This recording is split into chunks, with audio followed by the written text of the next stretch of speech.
All right. Well, hello. Good day to all of you tuning in. Hopefully, everybody is doing well wherever you are, whenever it is that you start watching this and see what's tuning in, checking out what we have to show today. And it is the middle of June in 2024, and it was this time exactly last year that I started taking these photos and was on the trip of a lifetime exploring the Southern Alberta Badlands sites, and one that is often overlooked and I believe misunderstood is this right here, the head smashed in Buffalo jump site. There we go, right picture. And quite the, well, looks like a stepped pyramid potentially.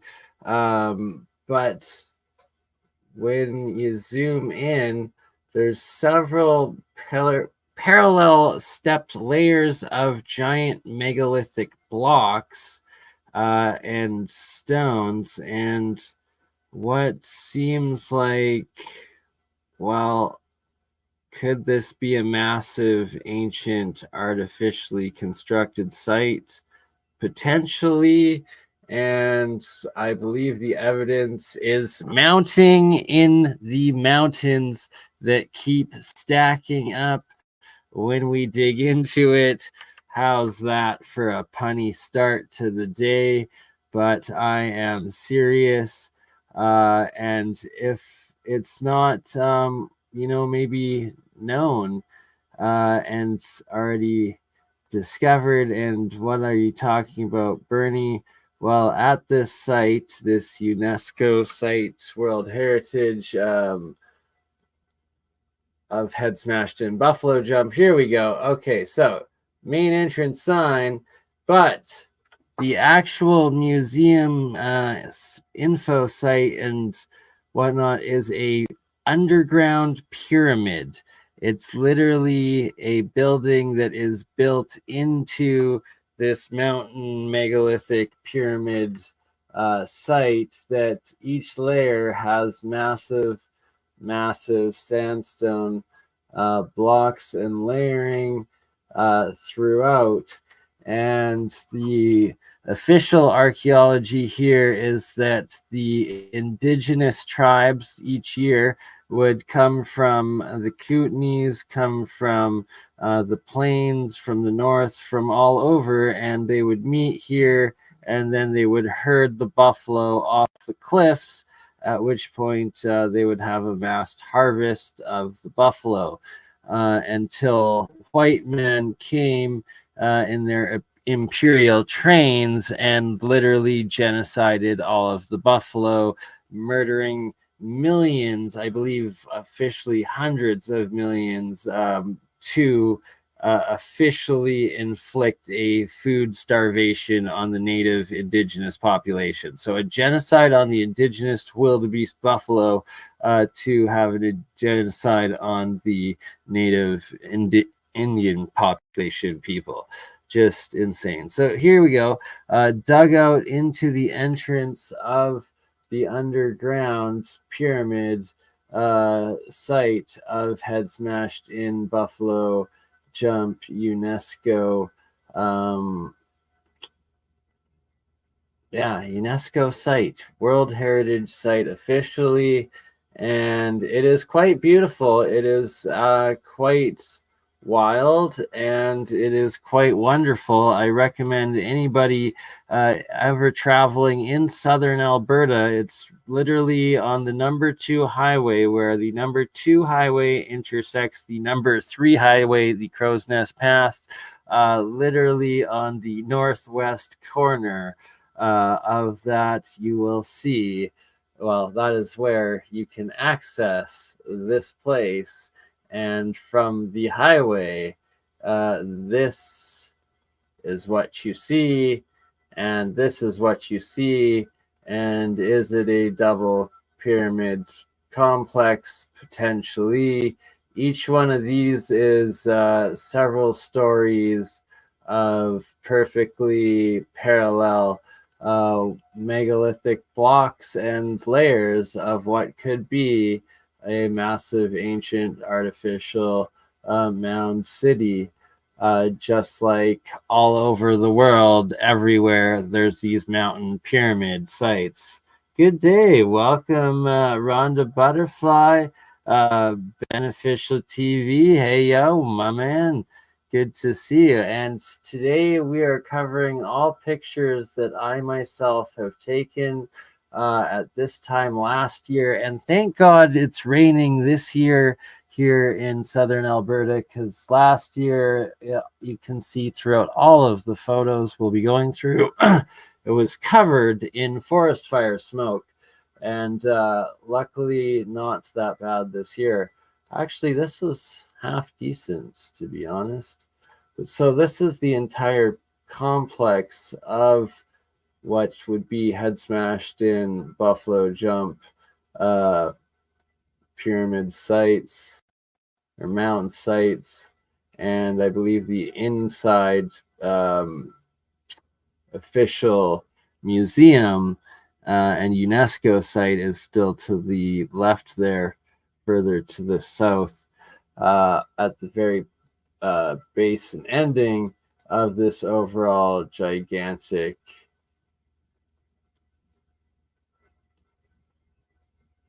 construct. Like, it's just, there's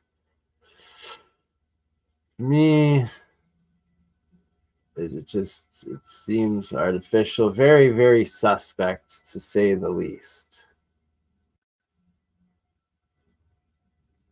Especially when further south from here, we have the writing on stone UNESCO site, as well as Waterton National Park, as well as the other pyramids, potential pyramids, mounds that I have shown, as well as a new one I'm going to expose by Lundbrick today in this series.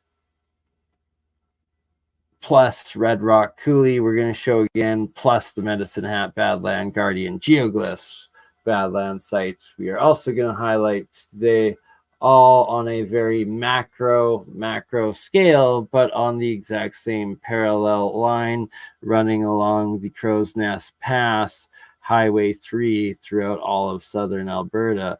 And these are all pictures. Yeah, this one more hazy from the forest fire smoke.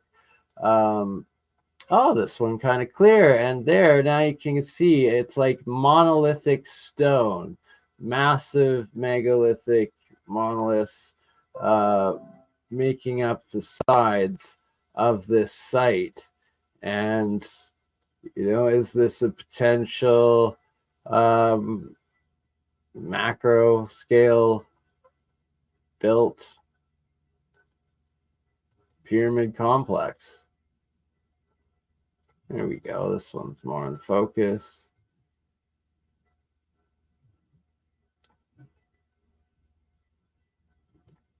It seems very, very structured and organized.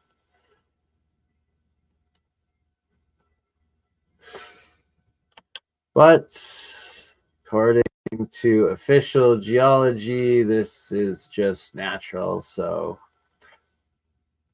I don't know. What do you think? Let me know in the chat. Do you think head smashed in Buffalo Jump natural site or megalithic pyramid mountain site? Shout out Stellium7, also live right now.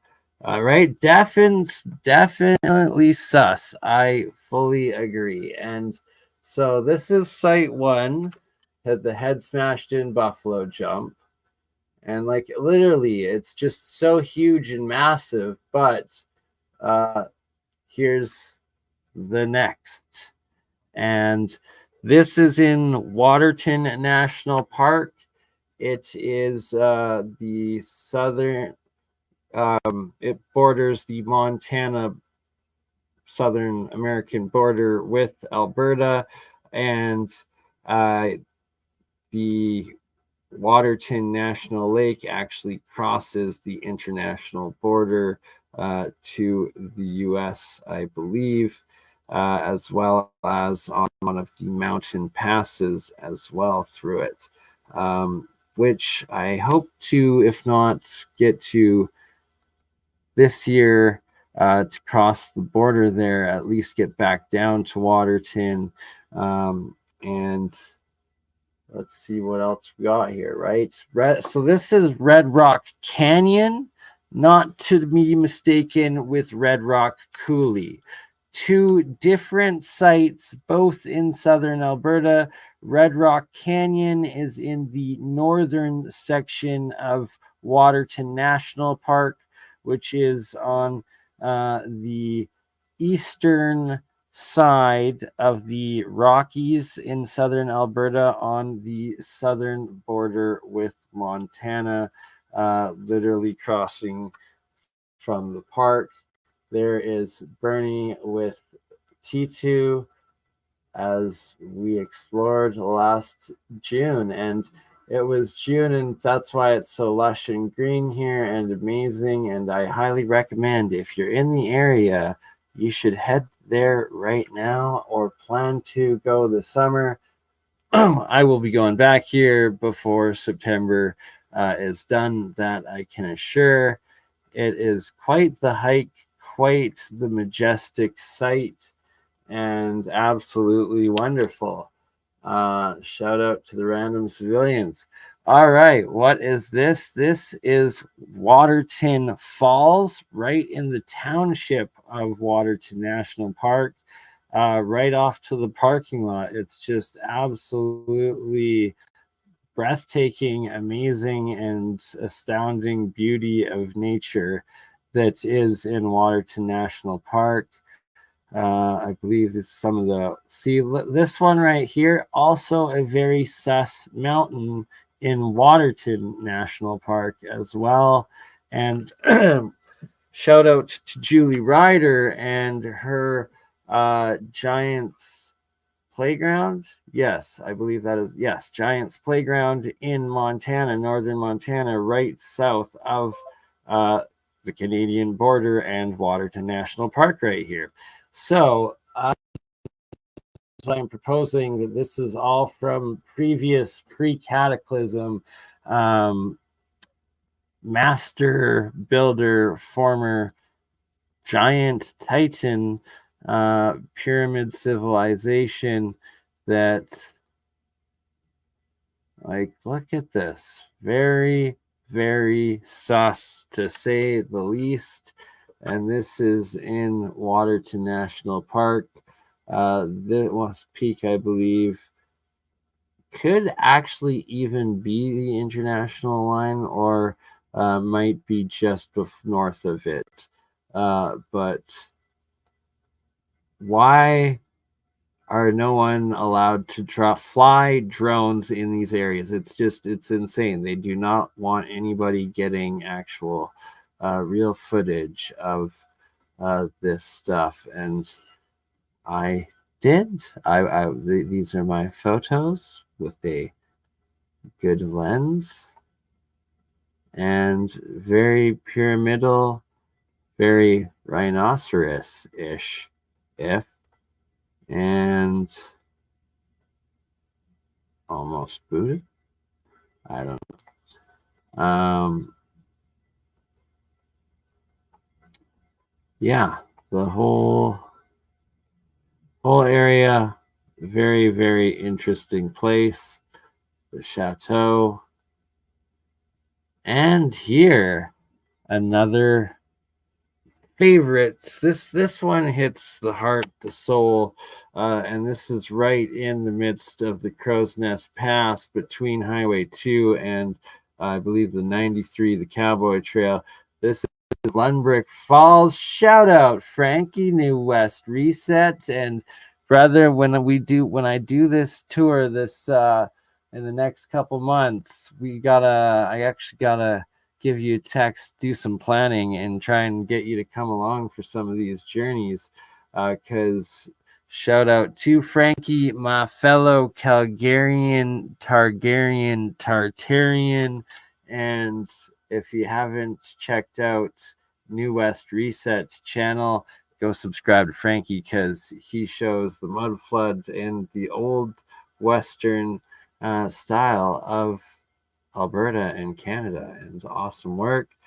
Shout out to Resistor. The whole planet was completely right, like honest to God. And in the actual academic geology books, like I actually minored or majored, minored in geology, and all of the depictions of how the geological formations are is it's like just drawings of what looks like Minecraft of just blocks and blocks and blocks, and then you're like told like, oh, there's no such things as straight lines and 90-degree angles in nature, and then it's like not really, it's kind of true, and then it's like, so then why is everything built like freaking Minecraft?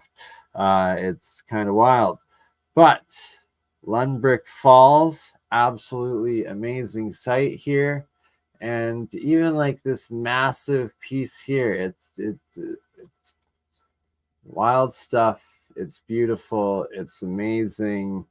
It's epic to swim in, especially this time of year, and for the next 3 months, right? Like we're gonna get her done, brother. And if anybody wants to support the cause, donations, I'm starting to save up now to get trailer camper for this round trip for this year, to be able to do like a 1 week Southern Alberta camp out and archaeological boots on the ground, covering all of these sites. And Lundbrick Falls is, well, it's just so tranquil, amazing, refreshing, and right in the middle of all of these sites.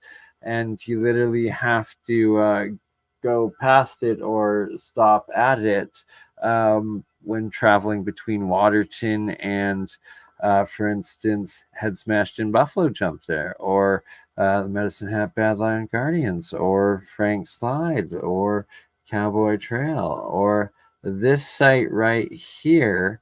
And this is on the Cowboy Trail, another very, very sus formation, right? I know you got a little video from Lundbrick, right? Lundbrick is home to the Alberta Doukhobors. I myself a Doukhobor heritage. Lots of extended, like fourth, fifth cousin, I guess, sort of thing down there. Anyways, good peoples. Also, lots of the Mennonites and Hutterites, and also good people, good community down there. This spot, though, it's very similar resemblance to what we see at Head Smashed in Buffalo Jump, but instead on a bit smaller scale, but also on the same parallel.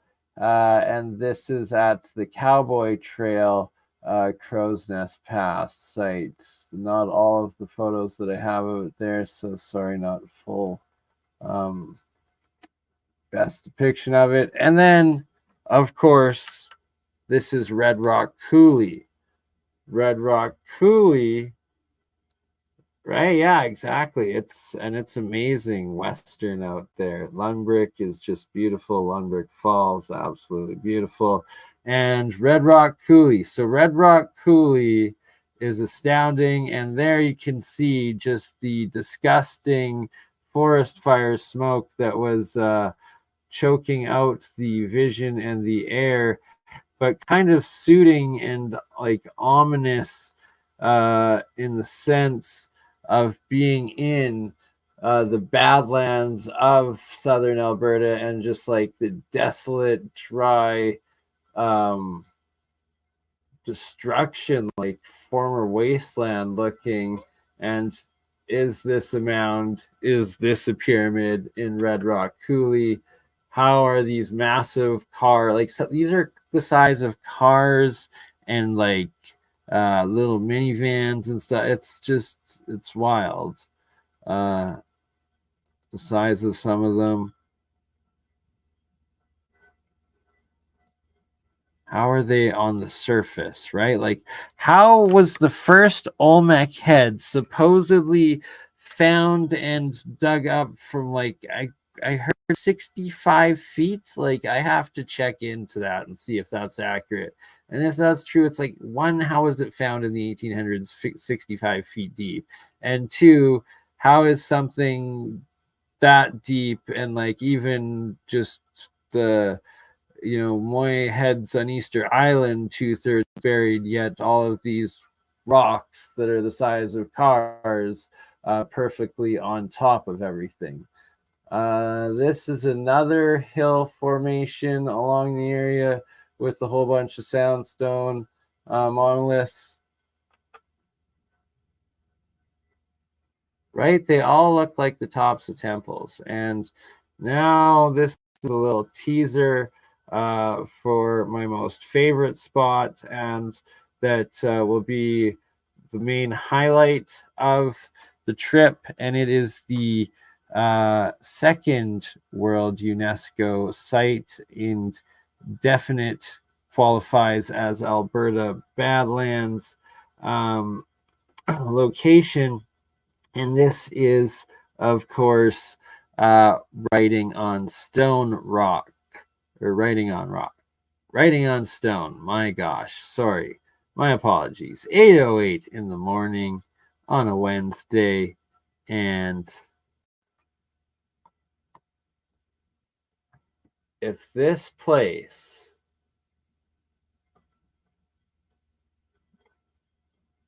this I found very, very interesting and suspect, coming out of the sandstone. There we go. Is that a face right there? I suspect so, but I see them pretty much on like half of the different faces, or the faces of the sides of the supposed hoodoos. What I suspect, and I'm documenting, and look more like blockwork, probably geopolymer from previous civilization, pre-cataclysm, another face there, potentially. Oh, and then Cody picked out that one there. That's bad angle of it. But it looks like it has been massively damaged, eroded, possibly melted, destroyed, and then weathered for thousands or tens of thousands of years. Another part of these hoodoo aspects are all of these holes that happen on parallel lines and levels, kind of like construction. Good morning. Shout out Alien Girl 111. Good day, sister. And they try to claim that the birds dug all of these out, right? That these are all bird nests. And that's absolute bird bullshit. And I can prove it to you right here, because these are bird nests. These are the swallow nests, and none of them are dug into the rock and cave sandstone whatsoever. It is all mud and plant grass that they make their nests on the outside of the bottom of cliffs and rock faces. You never find these swallow bird nests burrowed into the sandstone.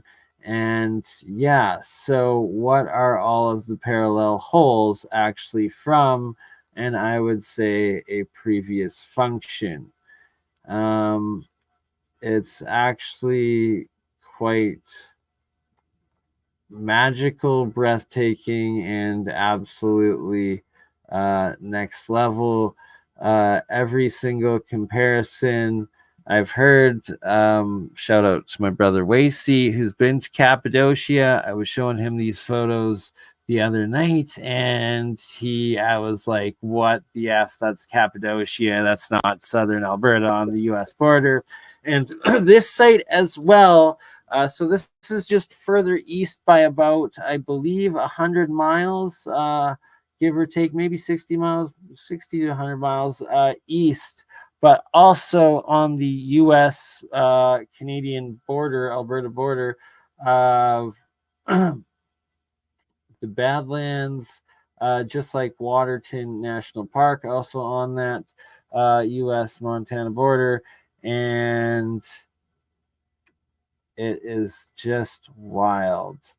It goes on for 10 miles east, 10 miles west on both sides of the Milk River. And there's petroglyphs throughout the entire hoodoo site. Several of them dated to several thousands of years. I believe a couple of the oldest are into the 10,000. I could be mistaken, but I'm pretty sure that's what I read there. And then the most recent was from the indigenous colonizer wars, showing the use of pistol guns fighting with the natives. And are potentially some of these solar aligned? And if they are, that would absolutely prove and support artificial construction. This also looking like constructed water irrigation system and what could be called heart ruts in some areas. And you find it consistently throughout the site as well. And everywhere you go, you just have blocks. It's just block, block, block. And like, again, is that eyebrow, nose, mouth, lips, like faces absolutely everywhere. There's faces on all of the rock faces. Like it's the faces of the rock faces, right? But how? Like it's just. And then is this brick? Like this looks like mud brick. The top layer is mud brick. Like that looks like broken down mud bricks. That's what that archaeological layering looks like. I'm sorry. I don't know how else to put it.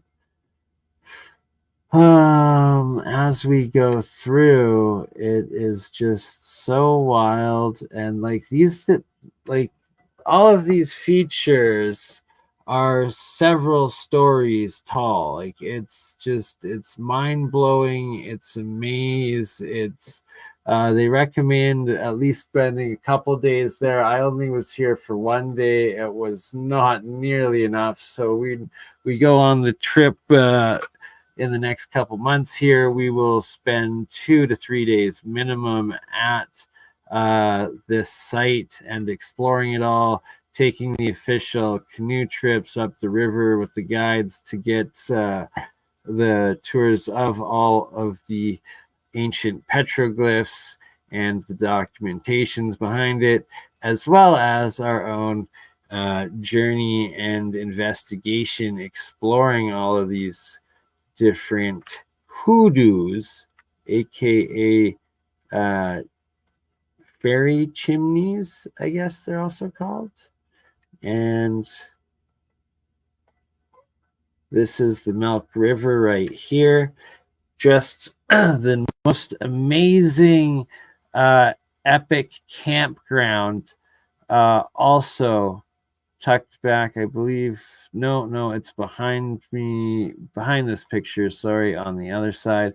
But along the Milk River, giant sandy beach, and it's a very slow, calm river, only goes up to your waist. It's so tranquil and out of this world, and it just there is discoveries that will rewrite history to be made in these sites. Just like in the Grand Canyon, everywhere that is labeled Badlands and national parks, it's all covering up, but also preserving, but covering up the sites from previous civilizations of the past. Like, this literally looks like Afghanistan or Libya or Iran, or Turkey, Cappadocia, of what are ancient dwellings, right? Or China, anywhere in China. Like, these all look like, and like, this is like 6-7 stories tall. So these are all decent sized windows on parallel sides. Like, it's just absolutely nuts. It needs to be explored. And that's another thing. No drones allowed at this site either. But we are allowed to explore and hike through it. Thus, we just have to do it on foot. Maybe a balloon camera that is not a drone. I don't know. But we got to circumnavigate. Like, I see faces on face. This face has been defaced, though, right? Look at the defacing of this face. That is a crime that I do not tolerate and do not partake in. But investigating and how it's all parallel sizes and just it's all blocks. And if there's solar alignments, shit. See, I need to actually, if there's an angel investor out there or angel donor right now, if you can donate $1,000, I will go down just for the day, but I will take Frankie with me as well, and we will go down for the solstice, which is key. It is absolutely key. I don't know if Frankie's available for the solstice. I don't even know if I am. But if I get $1,000 donation right now, I will make sure that I am, and I will go down and I will take pictures of all the peaks and the shadows that are cast on the different faces. Like, literally faces on the summer solstice in the next 2 days coming here right now, so that 2 days from now, the summer solstice, that is when the shadows are directly on of the alignments, and that would prove if they're astrologically aligned. For instance, like this place, right? Like, this was a mound. This was just a mountain hill that they're like, oh, no, it's just a mountain hill. No. Then they dug it out. There's young BurnEye standing in front of it. I need to go back.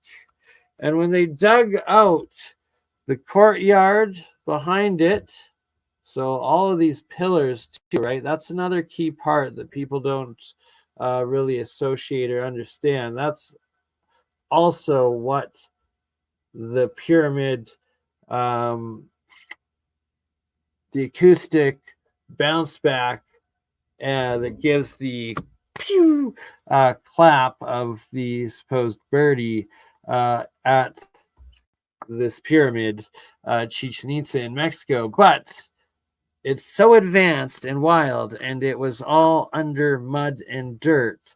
That's what I'm saying. So that's what this is too.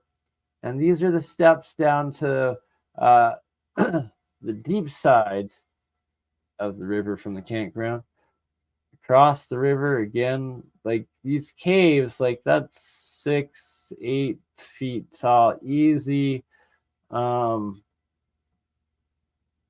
And they go back so far. Like it's just miles upon kilometers upon kilometers, and it's all so block and whole. Like, look at the size of that guy right there for some perspective. Like, And then you can't even see the river in this picture that's below that, because that's a cliff, high drop off. Oh yeah, the river is behind that bush from where I'm taking this picture. Oh, and that's the end of that segment. We're back to Red Rock Coulee. So, Badlands to Badlands, all the southern Badlands of Southern Alberta. And is this also not looking pretty mound-like? Some platform-looking action. And see that, so that right here, that's Mexico City. Teotihuacan, Pyramid of the Sun, I believe. 1900. Oh, look at that. It's just a pyramid hill covered in dirt and some shrubbery. Oh, and then we dug it out. And what they're not even acknowledging or tell you is that after they dug it out in the 1900s, it was actually found covered in a layer of, oh, do I ever remember it? Mica. Yes, mica, a dielectric crystal insulator that completely covered this pyramid that the Mexican government of the time, the conquistador, or whoever was in charge pillaging, stripped off of the pyramid and sold. And then also they found tunnels with mercury and all sorts of stuff underneath them. So like they were stripping the actual working properties off of these things, and just so advanced and found in such ruins. So what are we looking at here at Red Rock Coulee? Red Rock Coulee is also on the number 3 Crow's Nest Highway, South Alberta, but it's the southeast portion of the highway, and this site is just southwest of Medicine Hat, Alberta, and Red Rock Coulee with these just giant round spheres everywhere, iron layered, possible sus mounds, crazy badlands that go on for miles as well. I need to go back to this site, thus we will stop and probably camp and spend a day here, and we can actually take the drone out and use the drone here. So we will definitely do it. And shout out to Wandering Wolf, Michael Collin, and we will hopefully be able to get him involved with this as well. If not this year, next year, but we're going back this year. We're going to make either day trips, but definitely also an extended week-long trip at the end of the season, exploring all of the sites, putting the time in. And if you're interested, get a hold of me and we can arrange you being a part of this adventure and discovery. Red Rock Coulee, southwest of Medicine Hat. Like, what are these things? And boom, now we are looking at, what are we looking at? We're looking at this site right here. And this is the northeast side of Medicine Hat. This guy right here, known as the Feathered Serpent Headdress, Aztec warrior of the Medicine Hat Badland Guardians. And the road that we drove on, the access road, separating on the right what's either a little bit of an elongated skull or an Asiatic individual, but 2 of the 10 faces of this set of hills and valleys, and then to the north of it another 5 to 7 faces as well. And this is one of the hill faces making up this face right here, And as you can see, despite all of the smoke and haze from the forest fire from last year, there are parallel terraces going up from the top to the bottom, making up every single, 2 feet of these hills and the structures that are the faces of the Medicine Hat Badland Guardians. So this right here are my pictures. First one to go find all of these parallel terraces at this site. Like, these are all different hill faces that we're making up this guy right here, from the helmet, from the eye and the face to back this side, as well as the extended feather.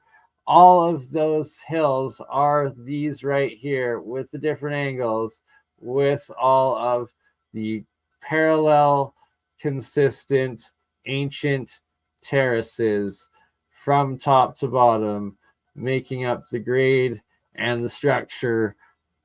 Oops. Can't see the pictures. There we go. Sorry. Back to the pictures. Here you go. Making up from top to bottom parallel terraces, ancient lines of possible or probable agriculture, just like everywhere else in the world that from China to Yemen to Vietnam to Michael Tellinger's discoveries in South Africa to Tanzania to Peru, Bolivia, Ecuador, Mexico, literally everywhere there are these terraces.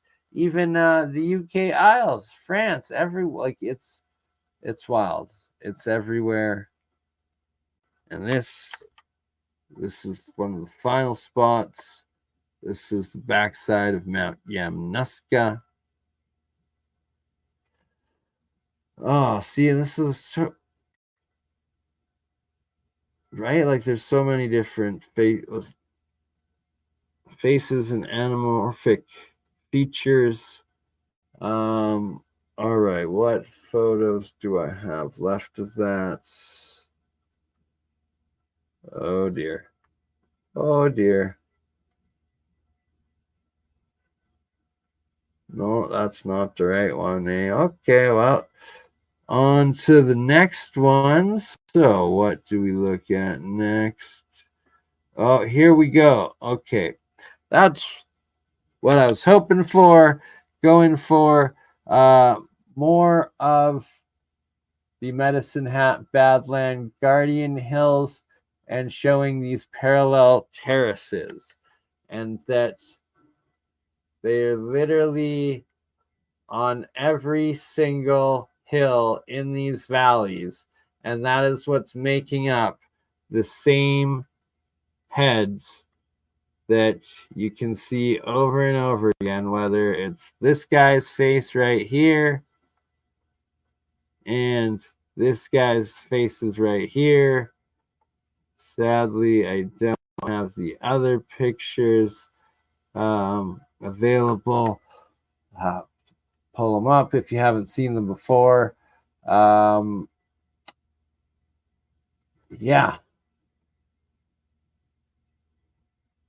Let's see if I can find them quickly. Because, well, why not?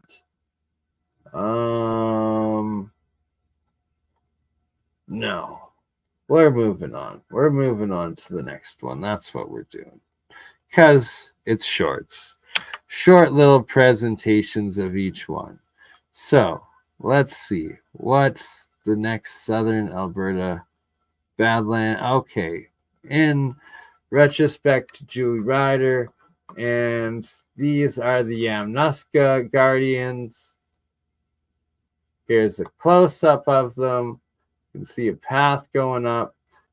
These two are like bears with like bear faces, and then these two look like elongated head guys, or 3 of them maybe. And then up behind it, carved into the mountain, there's the staircase up to the shaft in. And then on this side as well, the same to the shaft in. So we are going to go explore and see what these staircase and guardians are on the backside of Mount Yamnuska.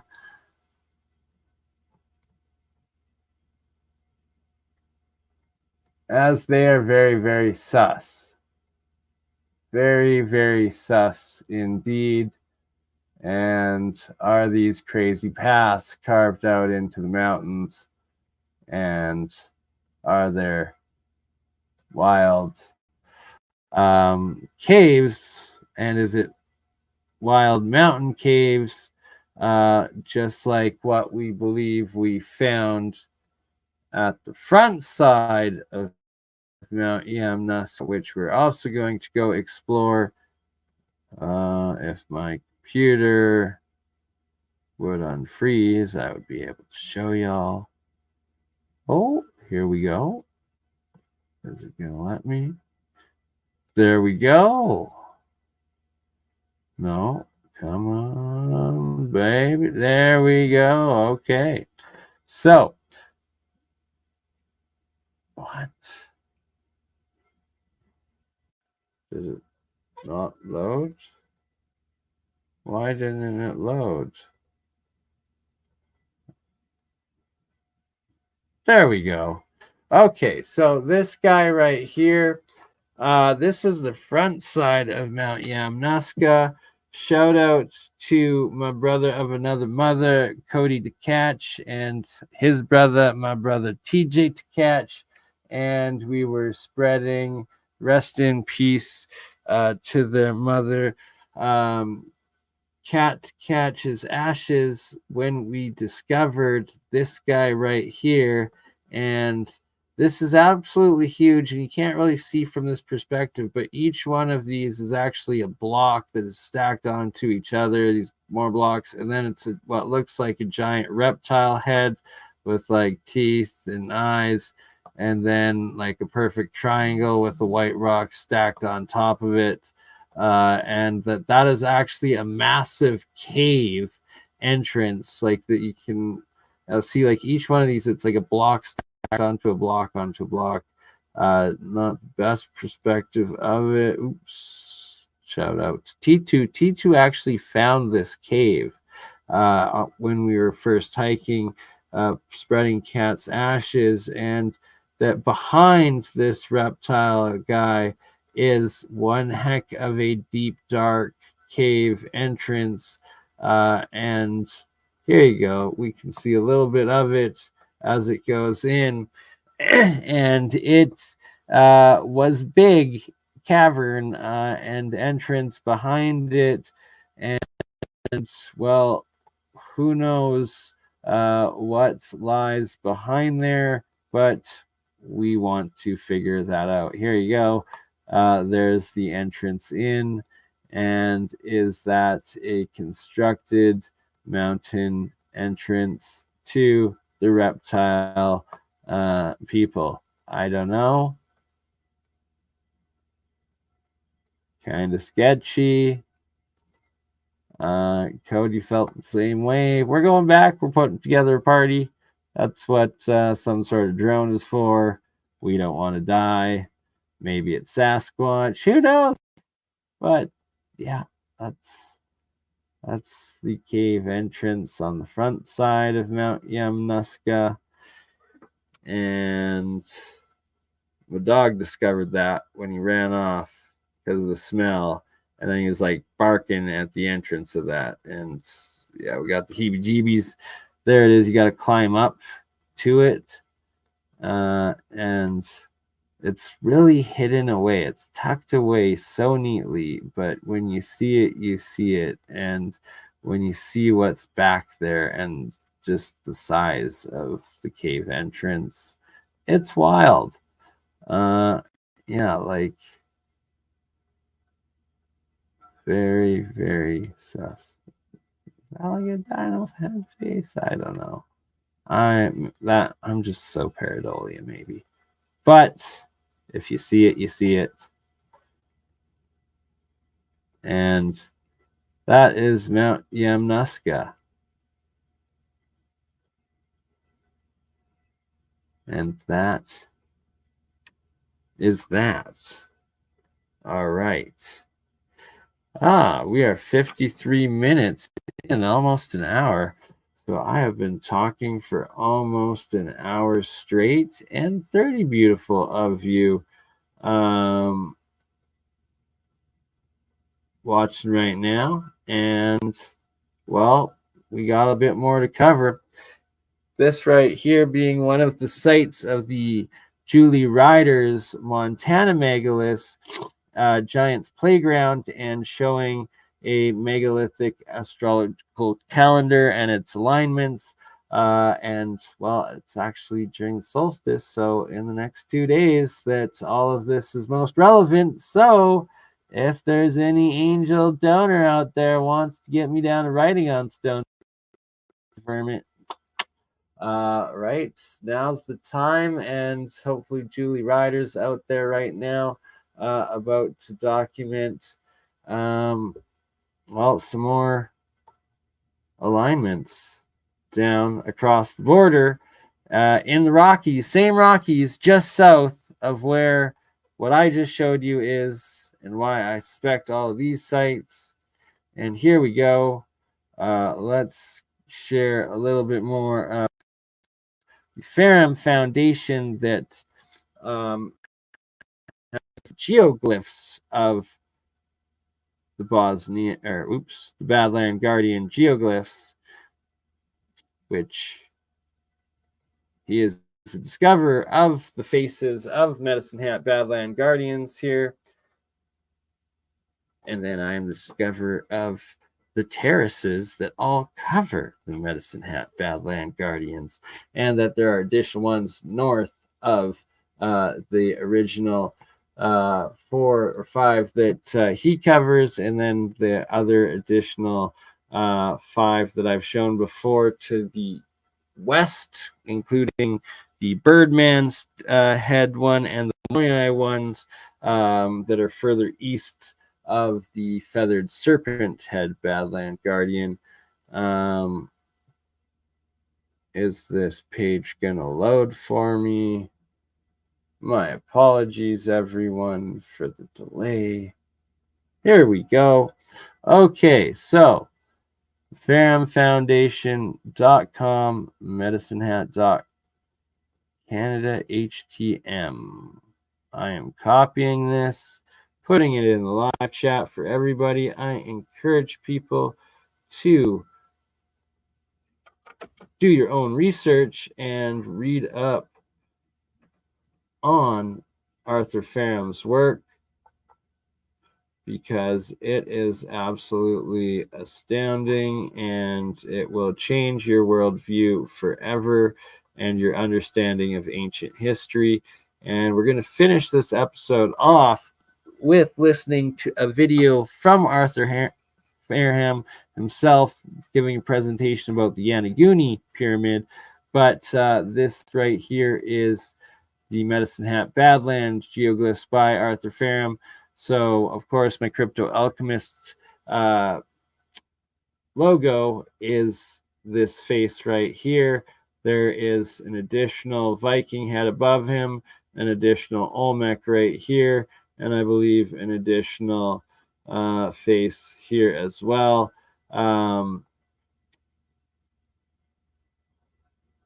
Olmec. And then, of course, this face and the feathered serpent headdress guy. And that these throughout all of here are where I went and took the photos of all of the terraces. And that Arthur Ferrum found these faces from using his geoglyphs. And there's these geoglyphs sites here. They're earthenworks of specific lines that are specific lengths and angles that he then measures and plots out, and they literally plot out to all the other ancient sites and ancient pyramid sites of the world. Oh, is this another face here and another face there? Potentially, maybe, maybe not. Maybe one here, maybe one here, maybe, maybe not. Maybe one there, maybe not. But definitely right there, right there. And then the pictures aren't even large enough to show the other ones. But here are satellite images showing the lines of these earthenworks that are the geoglyphs that Arthur Ferrum finds, and then he plots out, and sure enough, like one of these lines here, its lengths and measurements literally plots out to Hawaii, or to the tip of the Baja Peninsula, or to Mexico, Mazatlan, or no, that is Teotihuacan there, and just all over. Tip of Ireland on one of them. It's just nuts. And Arthur Ferrum's discoveries rewrite all of history, and that is what we are going to get into next. And it's a pleasure. I believe this is like the only presentation video I've been able to find of Arthur Ferrum on YouTube, and it's from his official channel. Maybe I'm ignorant and haven't seen. He's got more videos on his channel, but the other video linked on the website, YouTube doesn't even host it anymore, which is very suspect. Anyways, we're looking at the other geoglyph sites. My aim this year is to go back and document these before they get destroyed, and confirm all of Arthur Ferrum's discoveries and work and the geoglyphs of the Medicine Hat Badland Guardians. This, of course, is an access road to an oil derrick. And I've been saying it forever, but I literally just like put the relevance of it, of they're literally pumping oil out of this guy's ear, like, or his head. Like, there's an oil derrick there, they're pumping oil out of this guy, and that is a road. And this is a satellite image, and that is the location. There's your oil derrick. All right.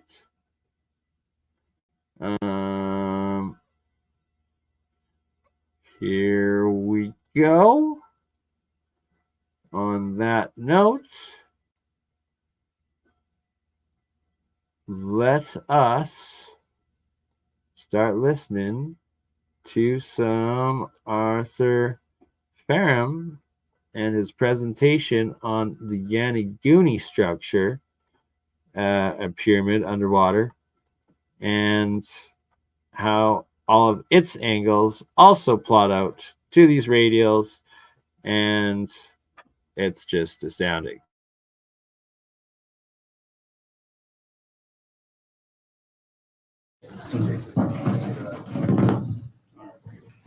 So much for that. Sometimes it works, sometimes it doesn't. I've got a soft voice. You'll start over again. My name is Arthur Ferrum. I'm an investigative historian and a geoglyphologist by accident. While investigating my family history several years ago, I stumbled upon an ancient science that I named geoglyphology. It's probably more than 200,000 years old. And that will be applied to the Yonaguni pyramid. I'm really kind of here under false pretenses, because while I was preparing my talk about the Yonaguni pyramid, I decided, what good is knowing about a pyramid if you don't know where it came from and its history? So I started investigating the Japanese history of the Yonaguni pyramid, and lo and behold, I stumbled upon something else again. I believe I've stumbled on the Holy Grail of all the things that we have all been looking for, and I'm going to read my introduction. I don't like reading at the dais, but I don't want to skip, this is too important to skip over anything. What I found during my research was the holy grail of man's history, which anthropologists, archaeologists, and theologians have been searching for hundreds of years. Until now, the Sumerian tablets have been the high watermark for information on man's history. Oh, just The only wait, problem is child. the Sumerian You're gonna love tablets this. only go back 6,000 years. What I discovered was a written history that goes back millions of years and has lain protected and unmolested for millennia. It seems that due to cultural and linguistical barriers, we have overlooked the texts that have existed in Japan, where the first presence of man was recorded millions of years ago. These texts reveal the answer to many of the questions which man has speculated on, but until now has not had the documentation with which to answer those important questions. Some of the important questions which are answered by the Japanese texts are, where do we come from? Why do we find advanced technology so far back in the past? Are there really UFOs? Why are there so many similar structures that exist around the world?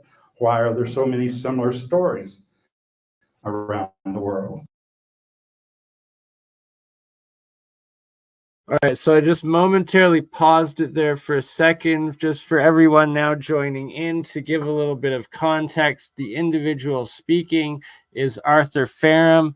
This is the Ferrum Research Foundation. He's speaking about his discoveries of geoglyphology, and this is the video from there, the Yonaguni Pyramid, and his geoglyphology from that.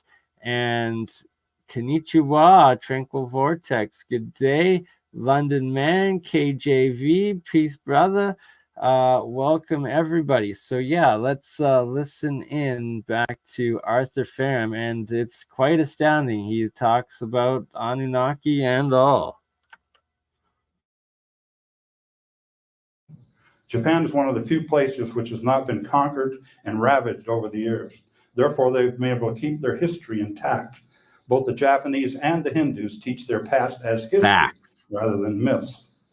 I'm sure you've heard of the ancient period in world history known as the Golden Age of civilization. I've always wondered when that period ended. The Japanese text answers that question. It seems that it began to deteriorate after the last apocalypse caused by the Younger Dryas event around 12,900 BC. So what is that? The Younger Dryas event, when a meteorite it fragmented and hit all across the United States, especially the eastern coast, and melted the glaciers. And that precipitated the deluge of water and the rising of the sea that happened so quickly because it melted the ice. You got 2 miles of ice, you got a lot to melt. That's right, exactly right. That's right. As will be supported by the presentation, the degeneration of peace and harmony was in a slow decline until the Anunnaki decided to leave the pantheon of gods and began living with man. Until then, the only contact with man was to teach them. Me too. The Anunnaki treated man as his slave and taught us many of the despicable practices which we see today. The Anunnaki are what we call the fallen angels. Both our creators and the Anunnaki lived among man on earth and have waged both physical and spiritual war with each other ever since their defection around 4500 BC. These are the battles which were documented in the Hindu texts. So now we have 3 entities. The Anunnaki as the bad guys, the Hindus as the record keepers of the physical war, and the Japanese Sumera Mikoto as the good guys. The Sumera Mikoto was the name of the gods when they came here from another planet. And this eventually evolved into the Japanese being called the Ainu, A-I-N-U. And that name will play a part in the beginning of the Anunnaki's part in world history. The ancient gods were giants, 20 to 24 feet tall and taller. The reason is we find little left of their work was because they had great psychic abilities and for the most part did not need tools. Bones of the giants have been found in every state in the United States. Some burial sites contain the bones of as many as 150 to 200 bodies. So where are those bones now? Every time a grave is found, the bones go to that dark hole known as the Smithsonian, which we all love. never to be seen again.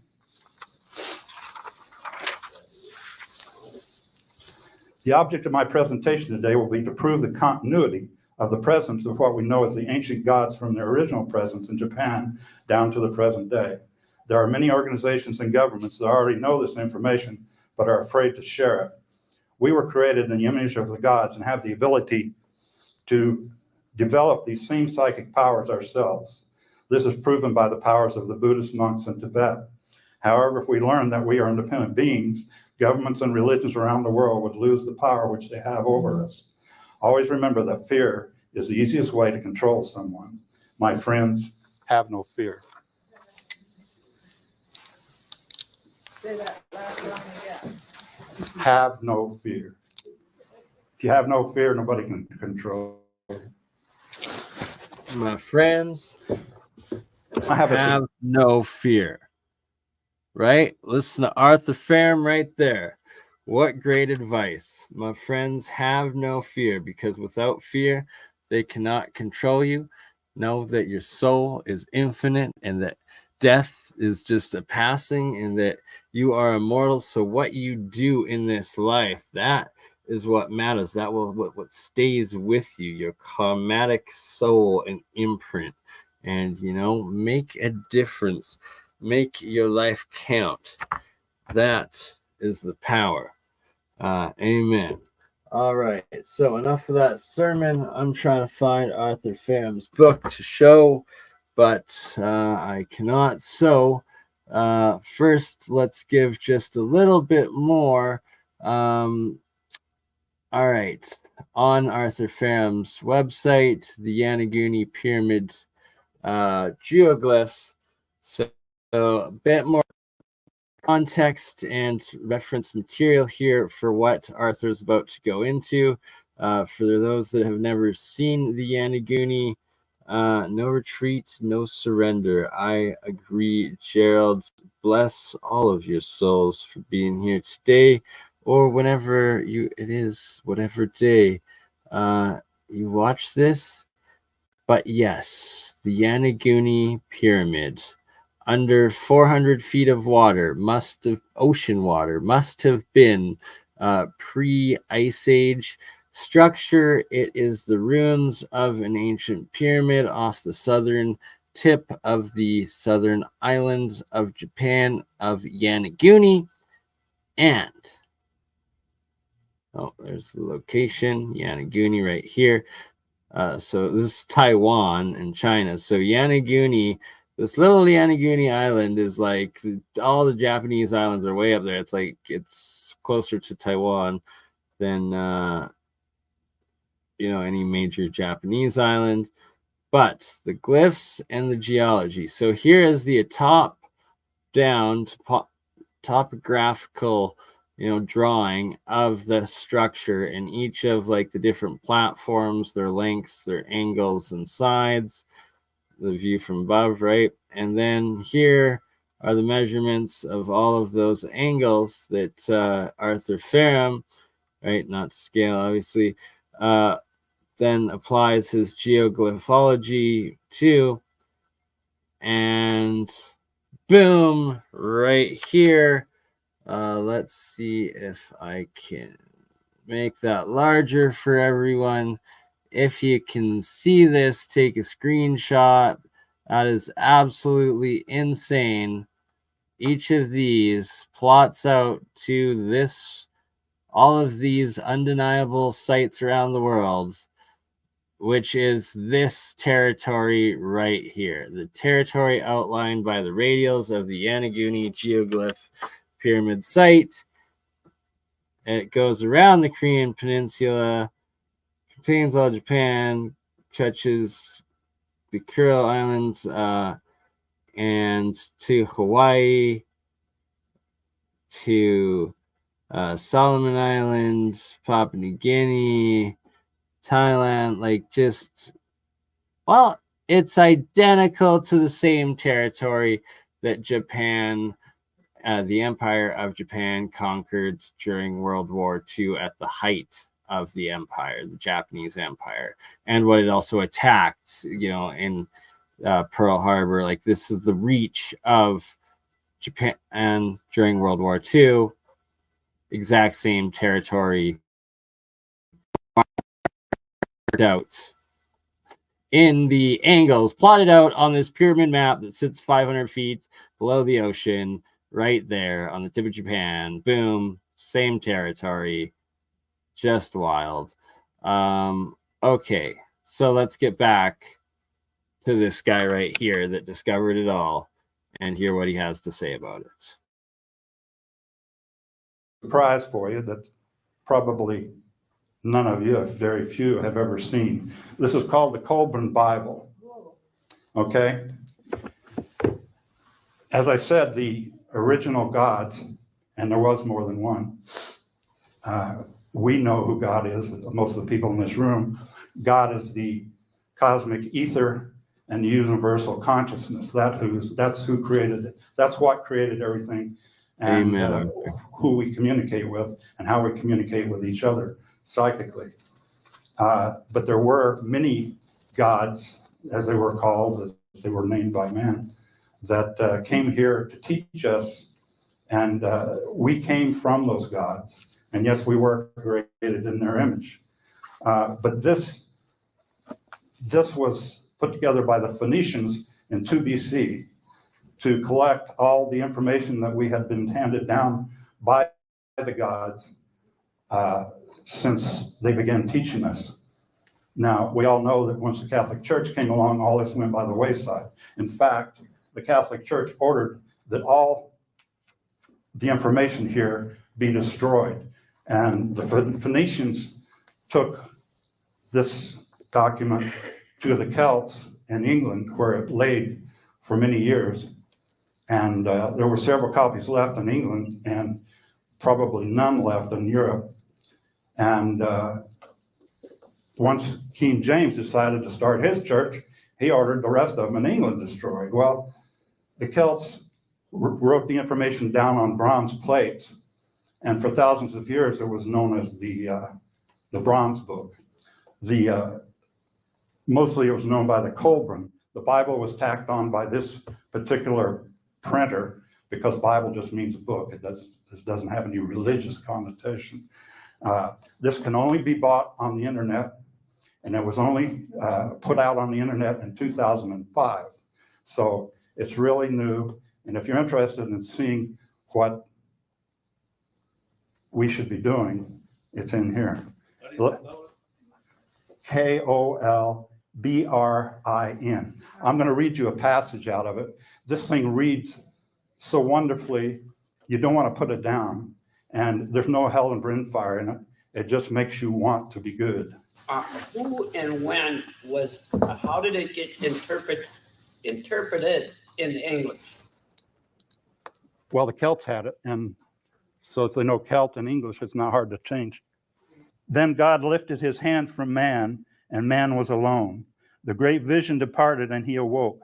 Only a dim and elusive recollection, no more than a shadow of a dream, remained. But deep within the sleeping soul, there was a spark of remembrance, and it generated within man a restlessness, longing for he knew not what. Henceforth, man was destined to wander discontented, seeking something he felt he knew, but could not see, something which continually eluded him, perpetually goading him and forever tantalizing him. Deep within himself, man knew something greater than himself was always with him and part of him, spurring him on to greater deeds, greater thoughts, greater aspirations. It was something out beyond himself, scarcely realized and never found, something which told him that the radiance seen on the horizon, but dimly reflected, had hidden the glory beyond it. That's how this reads. Wonderful. Isn't it great? As an 18-year-old Marine, I stood in that exact place and took that exact picture. And I can tell you, Japan is one of the most beautiful places on the face of the earth, and has some of the most wonderful people.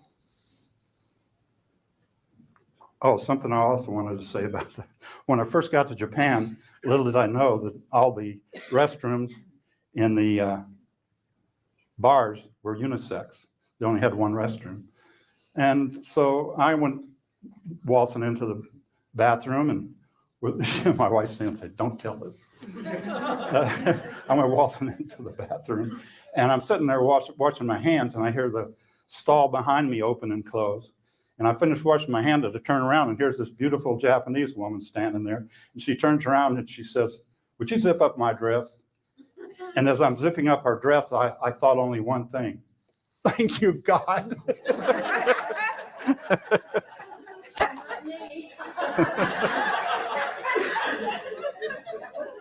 No, I didn't know. According to the Taniguchi documents in Japan, the source of all human civilization, unifying in itself the world's cultures in peace and harmony. The documents tell of how the Samara Mikoto came to Earth from a higher world on a Mino Yukafunis, that's the spaceships. The world government was located in Japan, and the Samara Mikoto unified the world. The great holy masters of the world, Moses, Jesus, Mohammed, Sukiyami Buddha, Confucius, and Lao Tzu were born from the 5 colored races which branched off from the Samara Mikoto and all went to Japan for study and training. In the next slide, I believe, it tells about the history of the Samara Mikoto. And as you can see, they've got quite an ancient history, especially the 300 billion years. I think there was a little tweak in the translation here because my impression is that the High Ancient was in another Earth, and they say it was travel the Earth, travel the world. I think there was a different world, and that the 3 million years started here. Our Earth is 4.5 billion years old, so it could not be the 300 billion year place. And it says, the world emperor loses material prosperity, but continues to send teachers around the world. That would stand to reason if he came from another world, he would have lost everything that he had. This is the part I like. In 660 BC, which is not that long ago, the present degenerate age, that's us. Teachers and prophets began to come to Japan, named after the Yamato tribe. And you'll see later that there's evidence that they quit traveling the world because everybody tried to kill them like we do everything else around us.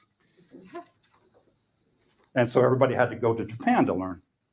And there's evidence and documentation that Jesus went to Tibet and to Japan. In fact, this was hard for me to believe, there actually is a grave in Japan with Jesus' headstone on it. I kind of wonder about that, but there really is a grave there. If anybody's worried about or has any doubts about the time man's been on Earth, here's a 150,000-year-old pipe in China, of which 8% of the material it cannot be identified. And believe it or not, it was feeding water underneath a pyramid. And as we all know, a pyramid can't function without running water underneath it. Right? So it's like 150,000-year-old documented pipes running underneath the Chinese pyramids. Like, that's just what?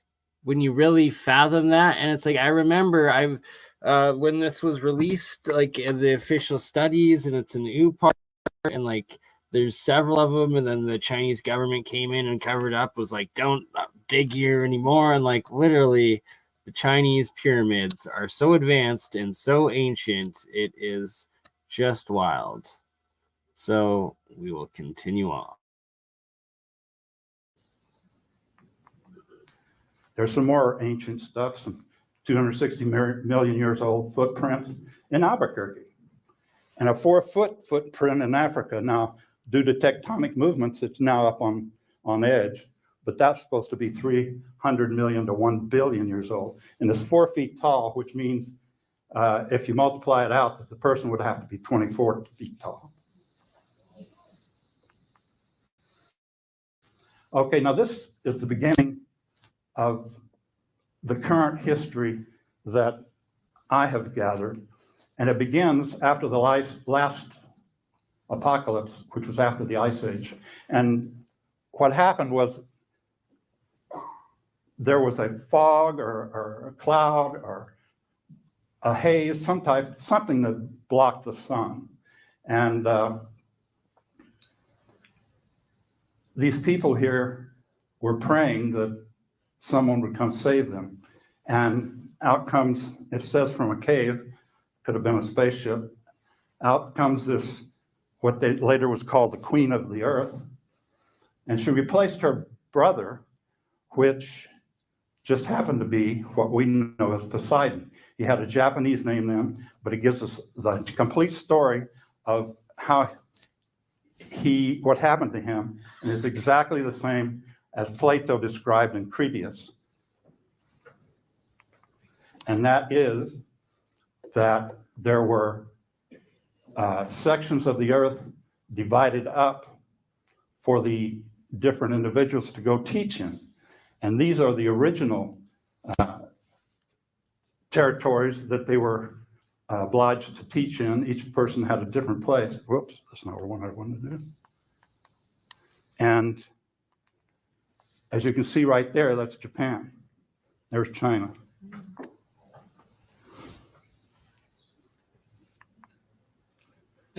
This is some Japanese history that they put up. Shows what we would call flying saucers. It's like in between a flying saucer and a flying Japan, magical rug, Persian rug. They knew what many of us know, that what really makes the universe go around is the cosmic ether and the universal consciousness. This is the creator. This is how we all communicate. That's right. Arthur Ferrum knows. Universal consciousness, creation, and ether is what makes the universe go round. Boom. With one another if we're capable of it. But being human beings, they had to have something physical to worship. And it turned out, since it was visible and it gave life to the earth, it turned out they chose the sun. Now this here, whoops. This diagram here is the very first compilation of the lines that started the first Japanese writing. They used pieces of this particular image to compose their Japanese writing, and I'll show you that in a second. Here is half of that, and what this is God, and they were venerating God by using it in their writing. This is a heavenly God. This is an earthly God. And you're going to see these all over the place. In fact, you've seen them several times if you were watching today in the present. Somebody else said this too. This is a very spiritual place right now, as most of you know. And without fail, every presentation that's been so far, part of it's contained in this. So we're all meant to be here for a reason. So this is a heavenly God. That's an earthly God. And this is the earthly God leader in Japan. And as you remember, the Emperor of Japan used this as his symbol clear up to the Second World War. So this was the leader of the earthly gods, which the Emperor took the place of later on. This is the Anunnaki symbol for God. And this is the Anunnaki symbol this is the heavenly God. This is their earthly gods. And you can exchange the word God with king, Lord, whatever makes you comfortable. But since the myths of the world have labeled them gods, that's what I'm going to use. But later on, this symbol was changed to that one, and I'm sure that one's very familiar to you too. So my job today is to take these symbols and show you the continuity down from ancient Japan to today. And I think I'll do it.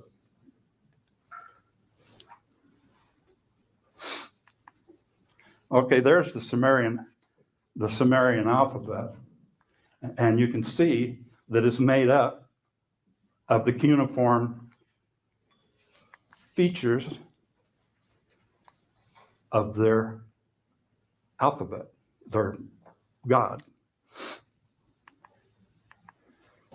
There's the Rongo on Eastern Island, more cuneiform. It's all I'm going to jump cuneiform. all over the world just to show you that there was a world organization at one time. Now there's the Japanese alphabet, Boom. which composed a poem, the first poem of the Look at Precataclysm that. Yeah. documents. And as you'll notice, it goes in a spiral, okay? And it has the earthly god in the middle, which means this was composed on earth, not in heaven. As you will see as we progress, this spiral means something. If it spirals to the right, it means an earthly god. I mean, if it spirals to the right like this one, it's a heavenly god. If it spirals to the left, it concerns an earthly god. And it's easy to remember because if you write an E, you start bringing it to the left. And if you start a G, it goes to the right. Okay, now here's some things that you might be able to get your teeth into. This is symbols that were on the ukafuni of the Japanese on the outside of their UFOs. Here's some symbols that the Air Force person that went up next to the spaceship at Bentwater in England, this is what he saw. These symbols here are off the Roswell spaceship. You didn't really think it was a kite, did you? Which one? This is Roswell. Whoops. So there's three different writings on UFOs, and all of them follow to a large degree the Japanese alphabet. Obviously, the third one is more advanced. Just paused it for a second. Like, I need to get a hold of Arthur Ferrum and find a source for this, because if true, absolutely astounding and insane. But let's continue.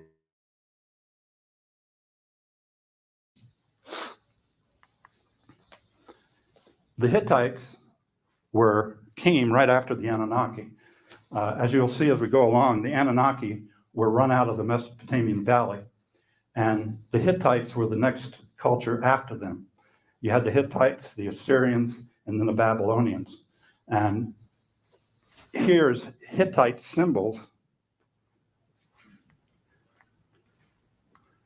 You have Hittite symbols, and then not so far in our past, you have Celtic symbols. Take a look. They're almost identical. Okay, here's a French. The French had a big part in keeping the ancient word alive, probably because they were Celtic. But anyway, as you can see here, you've got the spiral, and this is the left spiral, which means Again, I gotta pause this and shout out to Shem Jacobs, Tartarian Truth. I know he is gonna want to hear this clip, and thus I had to pause it and take a clip of it. And yeah, the French, of course, taking a huge part in the manipulation of language and it all. Let's continue. And epic work by Arthur Ferrum explaining the linguistics and breakdown from cuneiform to now. earthly, this concerns the earth, and you've got the Japanese mom, and you've got these symbols here, which is a symbol for wisdom.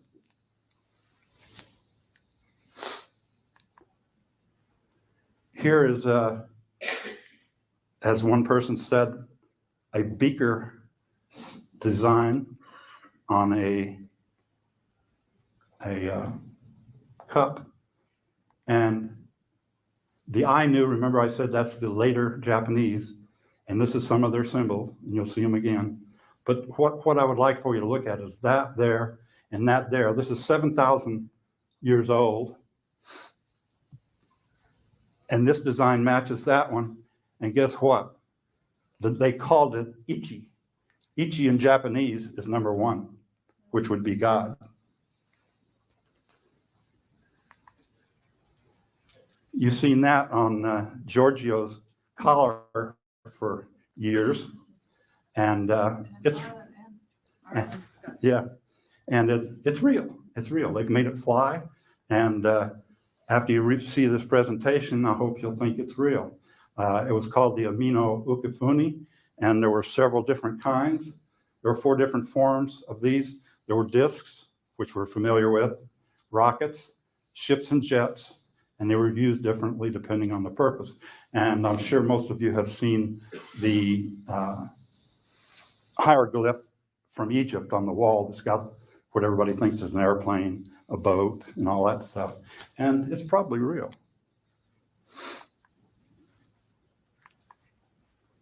Okay, one of the races, there were, according to the text, Japanese text, there were 5 races. Blue, white, yellow, brown, and black. Now, down through my research, we didn't find the black people, so I figured that they probably came later. Either that or they had a terrible prejudice. Okay, here's a Buddhist depiction of the gods as they would have been in Japan. And as you can see, the size as compared to the humans down here. And they all have a halo. And a blank halo would denote a holy man, as you will see later on. There's no blue. Yeah, there's a blue one in there. Where? On the left.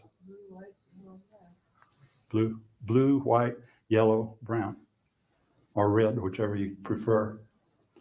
These here, as you'll see later, are spheres of knowledge. That's what they represent. And I just pulled some stuff out of the Hindu text just to show you that as far as they're concerned, there really were blue people. There's Vishnu in her flying machine. Okay, now we're going to get into Sumer, where the Anunnaki lived. And if you'll notice, the word Sumer is Sumara with the A missing. And the Anunnaki, Anu, the god that came down and started the Anunnaki, is Ainu with the I missing. And you're going to see quite a bit of that. They just took one letter out and said, okay, we're as good as you guys, and we're going to start a new civilization. Okay, this is the Mesopotamian Valley here, and the Anunnaki lived in Sumer. But I found out that over here in Ur were the Sumara Mikoto, and eventually they were able to run them out. The unfortunate part of that is the rest of the world had to deal with them. And you will see in some of my stuff and in the history that you already know that there was some pretty despicable people in history down through time. And the rule of thumb that I use to kind of differentiate the good guys from the bad guys is the good guys dispensed peace and harmony, and the bad guys dispensed grief. So if you see some gods that are talked about, kind of look at that and you can kind of decide who the descendants of who are.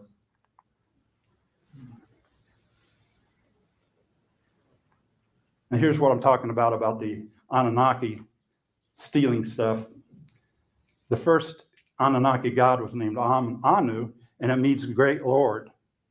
Well, the name Anunnaki, guess where that came from? Anu, the Japanese word for Lord, Na, the word for noble, Ki, and also it's a trident, which you see a lot of. So the Anunnaki, whether they named themselves or somebody else did, took the Anunnaki, took the Anu, Na, Ki, and so it's half Japanese and half Anunnaki. As you'll notice, there's an extra N in the current translation of Anunnaki, and you'll see that the Hopi people added an N, or when it was conjugated, Anu was the ant people for the Hopi, and N-N-A-K-I were their friends, which fits right in to what I'm talking about. And I found that the Hopi Indians of the United States maintained the spirituality that was taught to them probably more than anybody else. But most of the Native Americans retained the spirituality, and the United States seems to be the centerpiece for the knowledge that was passed down to them. And unfortunately, the Native Americans adhered to it and were practically wiped out. Okay, now before the Anunnaki left the tribe, so to speak, there was already trouble in the Mesopotamian Valley. And this is illustrated by this demon here that was found that came from the 7th and 8th century. Well, the Anunnaki were in the 5th century, the 5th century BC. So there was already trouble in the Mesopotamian Valley before the Anunnaki left, and they probably left. These guys are having too much fun. In fact, what they said to their bosses were, we've been teaching these people for 40,000 years and they haven't learned a thing. Maybe if we go down and live with them, we can teach them something. Well, they went down and lived with them. Instead of teaching them something, they taught them all the bad stuff and became just like them. Okay, a lot of people think the Anunnaki are good guys. I'm going to read this for just the people that can't read it, and this kind of sums it up. Anu, the Mesopotamian sky god and member of the triad of deities completed by Enlil and Enki. Like most sky gods, Anu, although theoretically the highest god, played only a small role in the mythology, hymns, and cults of Mesopotamia. He was the father of evil spirits and demons, most prominently the demoness Lamashtu, who preyed on inference. Anu was also the god of kings and of the yearly calendar. Excuse me. He was typically depicted in a headdress with horns, a sign of strength.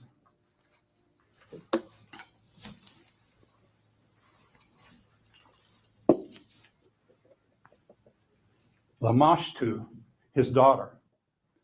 In Mesopotamian religion, the most terrible of all female demons, daughter of the sky god Anu, a wicked female who slew children and drank the blood of men and ate their flesh. She had 7 names and was often described in incantations as the 7 witches. Lamashtu perpetrated a variety of evil deeds. She disturbed sleep and talk about witches and summoning demons, and well, I'm not saying Shem Jacobs is either of those, but I look back and there's a soup's chick from Shem. You didn't have to do that, brother, but hopefully you were listening about 7 minutes ago when he was explaining the French symbology into the Sumerian language of the Anunnaki. And yeah, well, apparently the Anunnaki here are like vampires or demons and eating our flesh or drinking our blood. Or Careless Whispers, bless you and thank you. And yeah, the sun is shining today, and here we are, and I have to keep interrupting the Art Ferrum presentation because this is for scrutiny, not entertainment purposes. We are trying to learn from his geoglyphology here, and the Yanaguni structure with the geoglyphs. And this is the story of the Japanese history and the Hindu history with the Anunnaki. And then here's the second site of geoglyphs. They're just off the tip of Taiwan, and like sure enough, they directly mark out the tips of the Japanese islands, the Kuril Islands, and then a bunch of like the Micronesian islands and stuff. So for a seafaring navigating society, these geoglyphs on the coast under the ocean may be a way how they navigated and from the different islands throughout the Pacific and Indo. And like here, another point, peninsula of Taiwan here. And I guess this is just submerged or some rocks. Yeah, I guess giant megalithic rocks off the coast. Each one of those is a rock.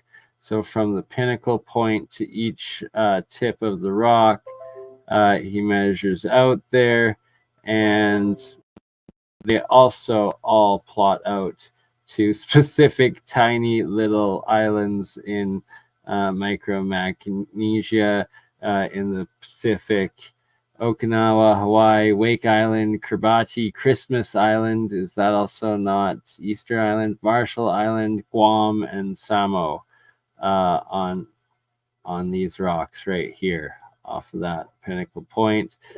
Degree north tip of Japan, south tip of Japan, Okinawa Island, Samoa, and Fiji in that one, or these ones.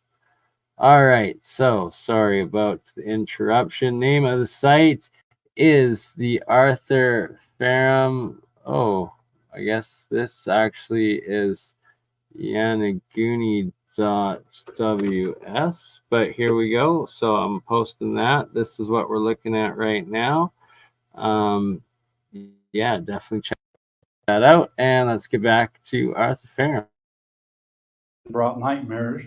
She killed foliage and infested rivers and streams. She bound the muscles of men, caused pregnant women to miscarry, and brought disease and sickness.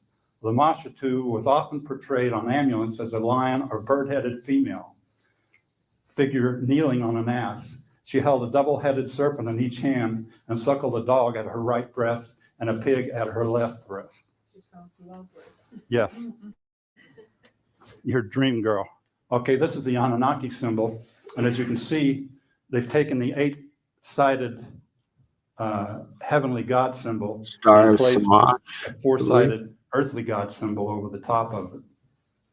It also gives you an idea of the size difference between the Anunnaki and the human beings. Okay, after the Anunnaki were run out of the Mesopotamia Valley, the first culture to show up that was the good guys was the Hittites. And this is a picture of the god Shamash presenting the code of Hammurabi to Babylon. Okay, this was not the Hittites. This was 3 cultures later in Babylon. The code of Hammurabi was one of the several sets of laws in the ancient Near East. The code of laws was arranged in orderly groups so that everyone who read the laws would know that what was required of them. Earlier collections of laws included the code of BurnEye. So there you go. You've got some information coming from Ur, from the king of Ur, which was about 2050 BC. The laws of Ishnununa in 1930 BC, and the Codex of Lipit Ishtar of Ishin in 1870 BC. While later ones included the Hittite laws, which they passed down, and the Assyrian laws, which they passed down, there was also the Mosaic law, and we all know about that one. These codes came from similar cultures. Moses incidentally visited Japan, along with Jesus and all these other people. These codes came from similar cultures in a relatively small geographical area, and they have passages which resemble each other. Sorry, Bob, there's Wikipedia.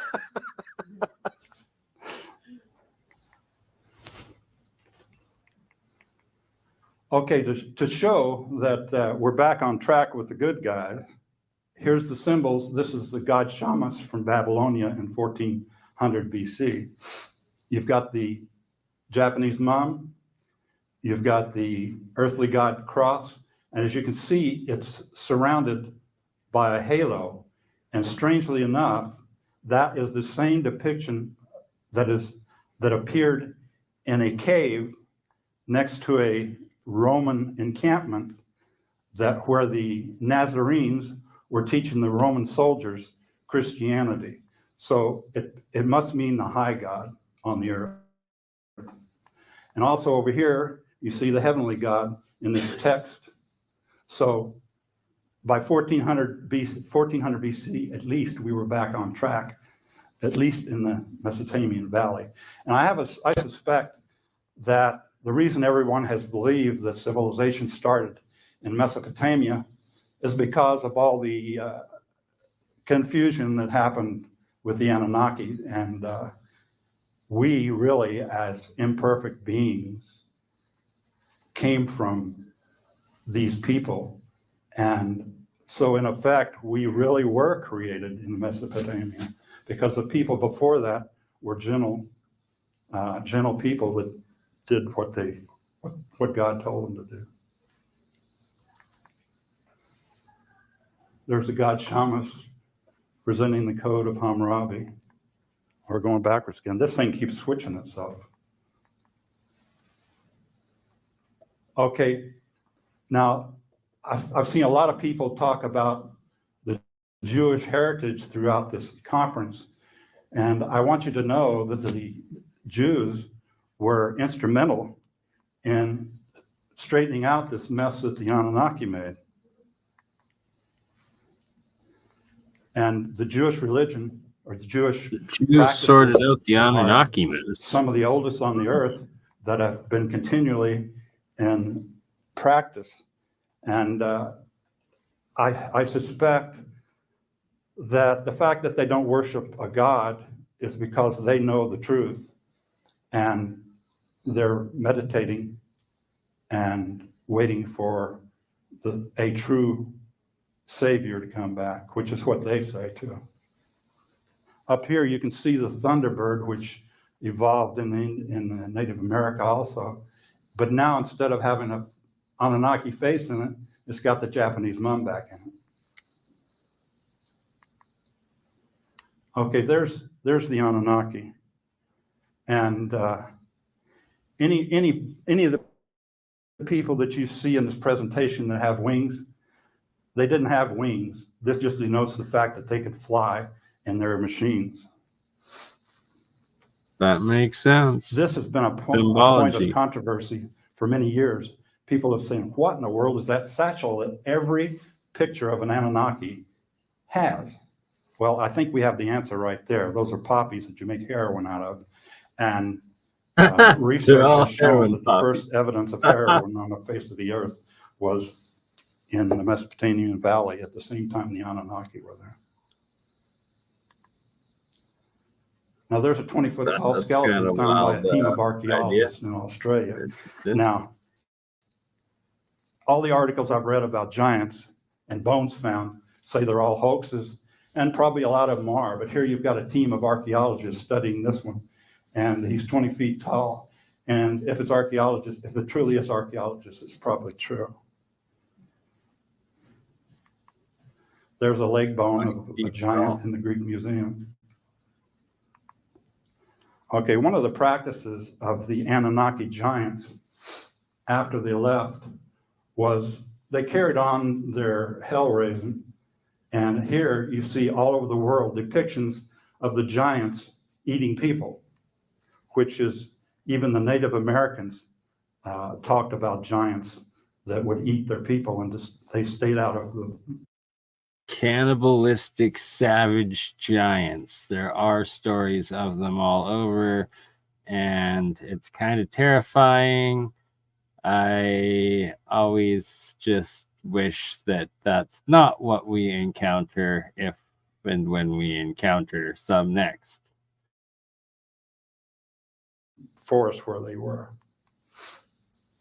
Here you have an Anunnaki plaque in Ecuador. One in Ecuador and one in Mesopotamia. There are some giants in Texas, the Near East, Central Asia, and United States. Now, this is the genes popping up that the Anunnaki placed in the human race, and it's pretty much all gone, but there are instances where it shows up. Universal symbols is the main way I'm going to show continuity down through from the Japanese to the present day. Those symbols there are ones I showed you before. You've got the Japanese version of the heavenly God and the Japanese version of the earthly God. the Sumerian version of the heavenly God and the Sumerian version of the earthly God. Now, I'm going to take this opportunity to answer a challenge put to me by somebody we all love and respect, Scott Walter. Before his presentation yesterday, I said, I have the solution to the puzzle of the monogram on the lid of the ossuary of Jesus. And I said, it's yours if you want it. And he says, well, how about if we wait until my presentation and I'll tell you what it is? And I said, okay, and then we can discuss it afterwards. Well, at the end of his discussion, he made a challenge that if you got one, prove it. So I told him I was going to take up his challenge, and that's what I'm going to do right now. And you can make up your mind which one of us is right. From my understanding as a transcendentalist, we're all going to go to heaven. It's just a matter of whether we want to come back again because we haven't finished our mission. Okay, if you remember, the puzzle on the ossuary looks like that. And then it's got, what's that? Okay, all right. Take the whole. He planned that. Gosh. Well, I'm going to use this up here. I'm going to put it down here because I've got to use this up here. You're going to have to stand up.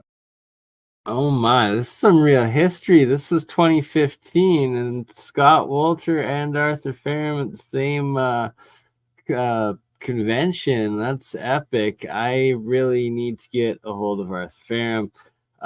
And what an epic guy, as is Scott Walter. Shout out Shem, shout out Orion, shout out Resistor, shout out Begu Derbart.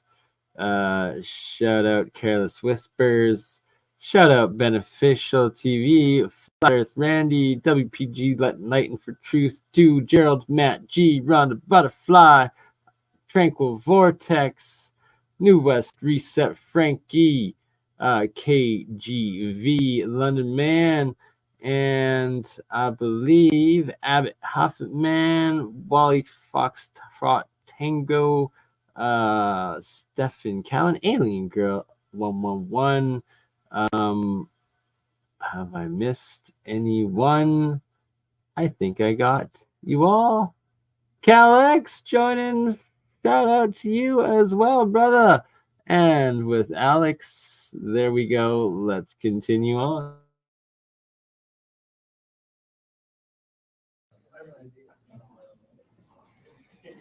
Okay.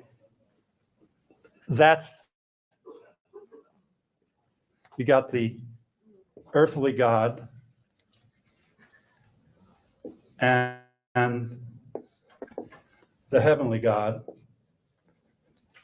And this is the symbol on the ossuary. You've got the earthly God, and then you've got this right here, which is Scott Walter's hooked X. And I must say, I thought he was on the wrong track for years and years. But once I finished this project, he was right on target. That is the symbol for Jesus. Another part of the monogram was a tau cross, and they left it a little bit off center so you could tell it was not part of the monogram. So I'm going to construct this puzzle and narrate it as I go along. You've got a earthly God named Jesus who was crucified. That was the first half. Died and ascended into heaven as a God to sit at the right hand of God. That's my interpretation.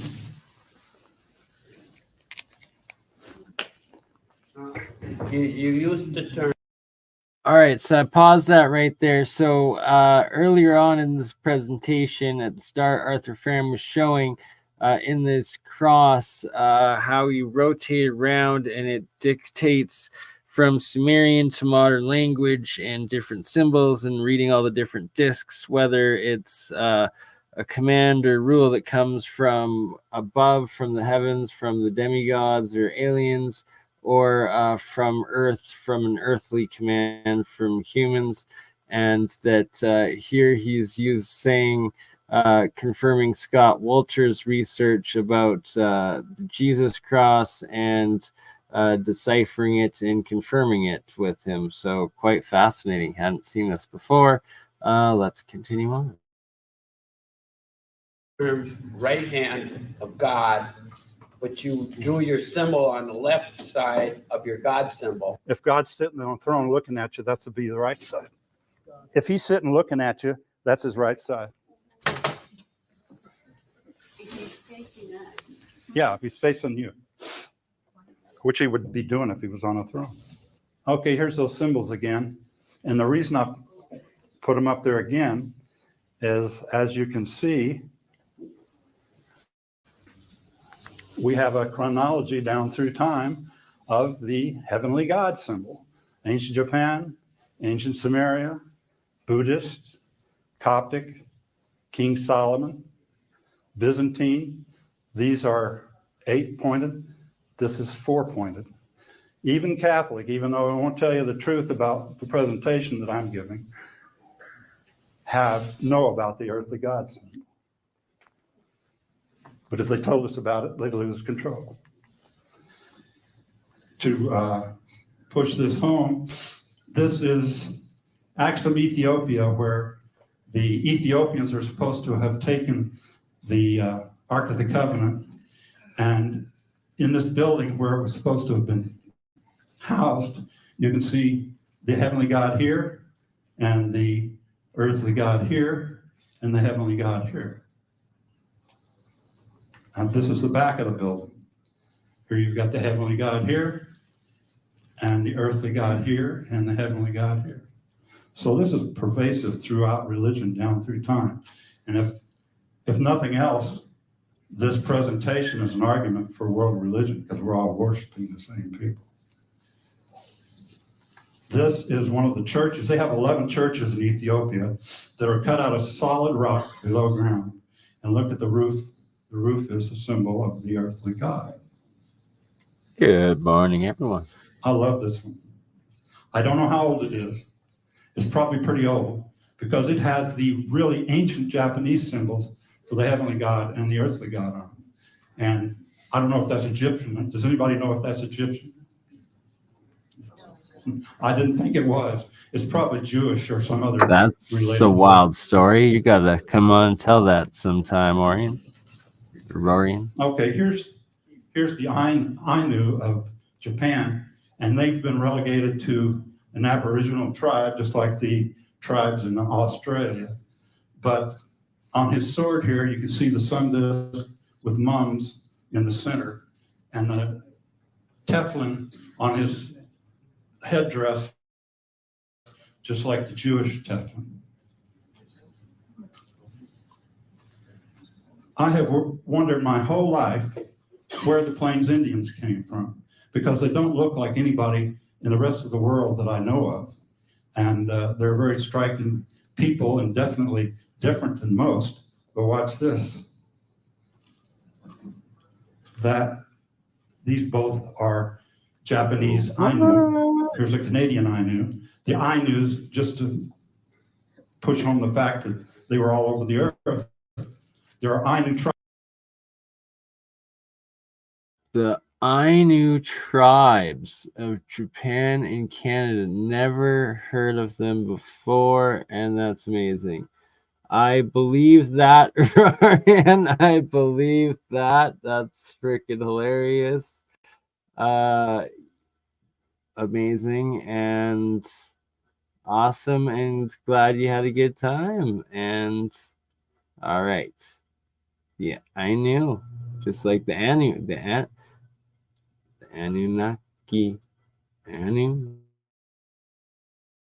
Tribes all over the earth, and they still call themselves the Ainu.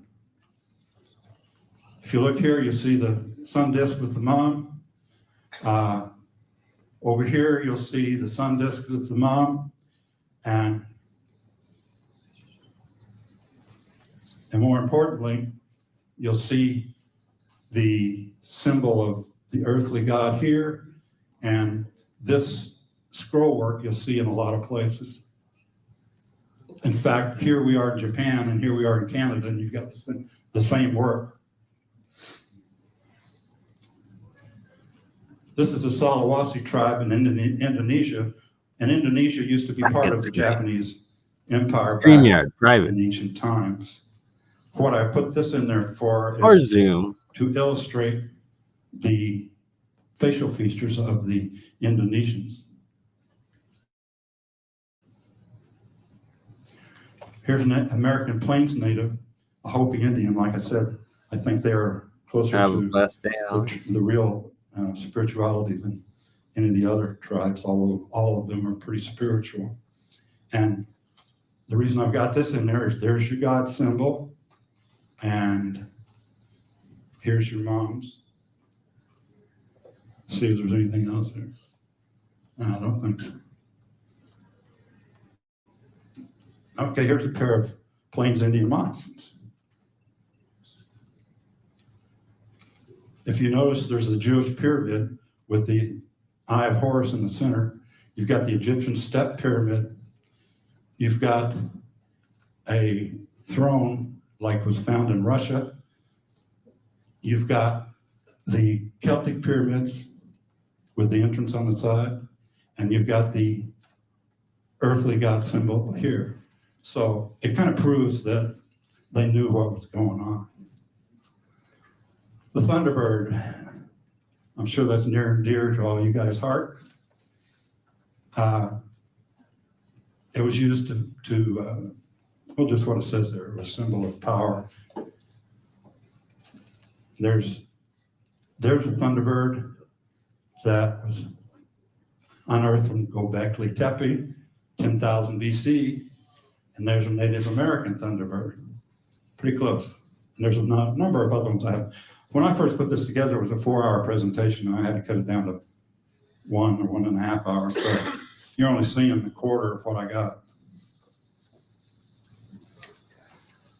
I think the spirits were looking down on me when I was putting my presentation together, because just a few months ago, while I was putting my presentation together, this appeared as a crop circle in England. And here you've got the Thunderbird, you've got the earthly gods, heavenly gods, earthly gods, heavenly gods, the sun disk, the Horus, the earth, the moon, and this here has been the Ferrum family logo for over 1,000 years. Oh, that was a gift. Wasn't it a gift? I think it was. Okay, I'm going to show you the earthly god, which is the cross. And it's probably going to get boring, but I just want to show the continuity down through time. Here and this is an Egyptian. Okay, this is from Göbekli Tepe too. And here you have the earthly god. You've got what will be an Egyptian hieroglyph in later times. And you've got this symbol here, which I don't know what is, but you'll find out that it shows up in a very unlikely place later on in my presentation. There's Switzerland. You've got the earthly god symbol and the sun symbol all wrapped into one. This is Peru, petroglyphs in Peru. You've got the earthly god symbol, the heavenly god symbol, and that cross of the superior god that we talked about before. And here you've got 2 earths. There's an underground structure in Peru. It's 100 by 130 feet wide, and it has the earth symbol on it. Pre-Columbian mountain culture in east central U.S. Whoops. And it is prolific with these things. There's 1, there's 2, there's some on the pot over here, but they're everywhere. There's a Native American medicine wheel in Mesa, Pennsylvania. That's probably modern, but it still shows the continuity.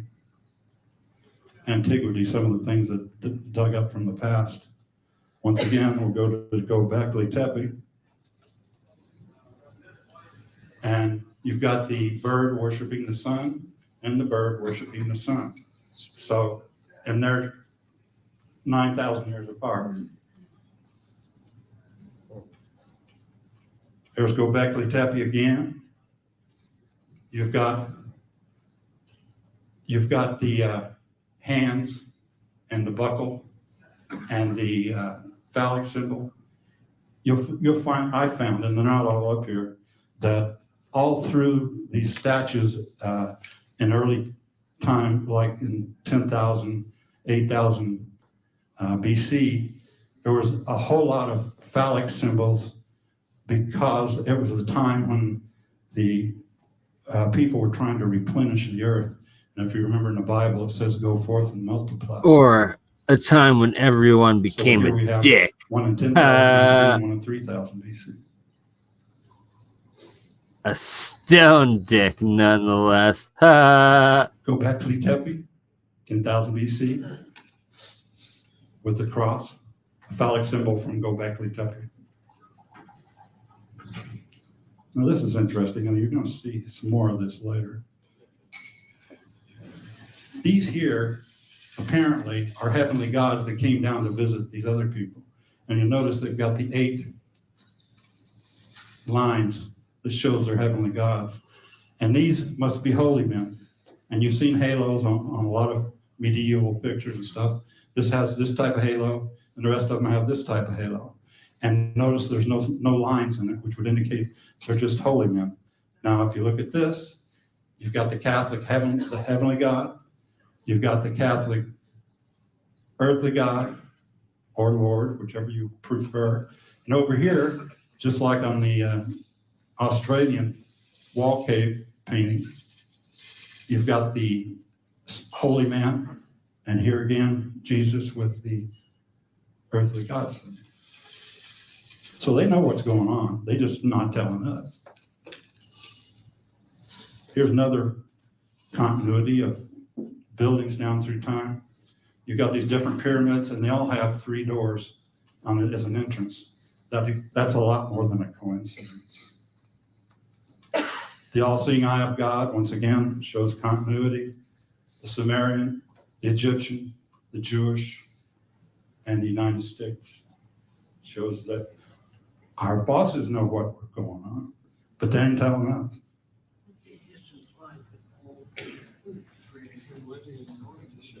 Okay, we've got, this is Mayan. And if you'll remember through your research, the Mayans used to have sacrifices and so forth. So I would put them in the bad guy category. And I think there's some other things that would indicate that also. But what I wanted to show you, and I think we're going to see this again somewhere, is this space suit. But look in here, there's a man inside of it. So it'd be kind of hard to say that this is not a suit of some sort. You're going to love this one. This is a European coin dated 1656. And of course, it's a flying saucer, one that like we see, but look what's on the bottom of it, the Japanese moon. Here's another one, 17th century coin. And the translation of this thing right here, little effect, though attacked by many. So that kind of supports the fact that they quit coming because we were trying to kill them. And they are, you know, they have great powers while they're in the machines, but they get out of the machines and they're vulnerable.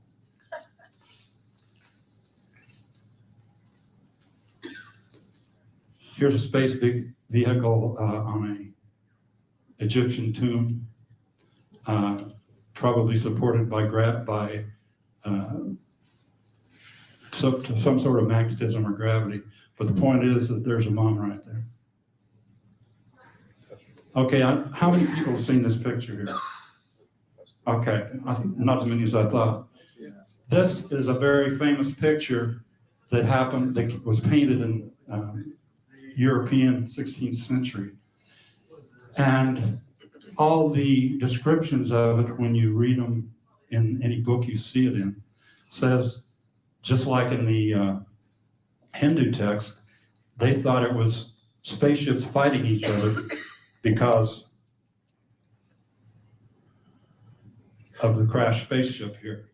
But I went back and read the text real close, and what it says is, remember us, we're the sun gods, we're the good guys, we're bringing spheres of knowledge, these are Torahs, which are information, and that were not up there for a long while this was being displayed. After this was all displayed for a while, disappeared by itself. And it says, please quit throwing spears at us. And then a hologram comes out of here and crashes, as if to say, don't throw spears at us, we'll crash, or we're gonna die. But anyway, it seems to me to be a totally different interpretation than what most people give it. I don't know if anybody's seen these or not, but they're very interesting. They show man with dinosaurs, which kind of supports my argument. These came out of a cave in Peru. This is in Cambodia, I believe. Which is the dinosaur? Yeah, all of them have dinosaurs, but one of them has a man with a dinosaur. Where? Upper right. Right there.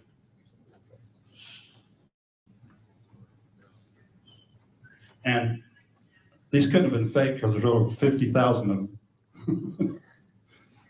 Glaciers did it. Yeah, the glaciers did.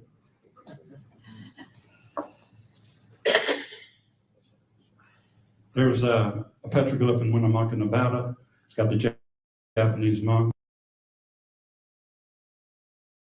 Paused it there for a second. It was the Inca stones that he was just showing and talking about there, that there's over 50,000 of them. Yeah, these guys right here, Inca stones. And then the carving in the bottom right corner is from Cambodia, from a Cambodian temple, maybe in Angkor Wat. I'm not 100% sure.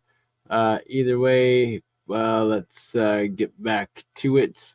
And I'm going to be doing a full episode on the Inca stones in the future. They're just wild. Cave in Peru. This is in Cambodia, I believe. Which is the dinosaur? Yeah, all of them have dinosaurs, but one of them has a man with a dinosaur. Where? Upper right. Right there. And these couldn't have been fake because there's over 50,000 of them. Glaciers did it. Yeah, Big glaciers out. did. They ain't fake. There's a Dinotopia was real. Nevada. It's got the Japanese monk, prehistoric Ireland, 10,000 years later, Japanese monks.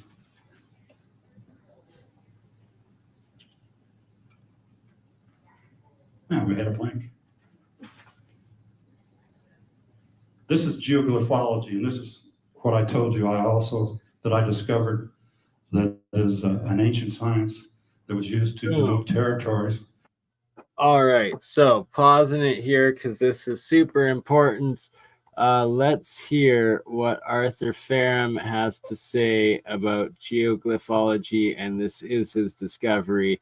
He's written several books about it, and it's how he found the Medicine Hat Badland Guardians and the Yonaguni structures, or Yonaguni pyramid site. All the radials, geoglyphs here that I've been going over briefly, and that this whole presentation was titled and linked to. So let's actually hear what Arthur Ferrum has to say about geoglyphology, his major discovery. And Winnemucca was where I was just showing you those petroglyphs. But this is called Winnemucca Pyramid. the Pyramid Lake Pyramid. And as you'll notice, it's got several pointers to point to different. Pyramid Lake Pyramid. This is in. No, yeah, Lake Nevada, Pyramid Lake, Nevada. So he's doing geoglyphs of Pyramid Lake, Nevada. So this is the pyramid in Pyramid Lake, Nevada, I believe, if I'm understanding this correctly. But this Wow. is the one I picked out because if you trace that, it goes down to 3808 degree bearing, which points exactly to the northern tip of Japan, which is where those petroglyphs right next to it came from. Yeah, we had a blink. This is geoglyphology, and this is what I told you that I discovered that is an ancient science that was used to denote territories. And Winnemucca is where I was just showing you those petroglyphs. But this is called Winnemucca Pyramid, the Pyramid Lake Pyramid. And as you'll notice, it's got several pointers to point to different places that are important. But this is the one I picked out because if you trace that, it goes down to 3808 degree bearing, which points exactly to the northern tip of Japan, which is where those petroglyphs right next to it came from. Here's some Native American petroglyphs that match the Japanese petroglyphs. You've got the square. These spirals, if you'll remember, if they start to the right are God, if they start to the left, they're earth, or heavenly and earth. These are called tripholines. And as you can see, they occurred over a wide range of territory on the earth. There's some earrings and then the silent auction made in Greece that look like. Well, if you want to be in the know, you need to buy them. There's California, believe it or not.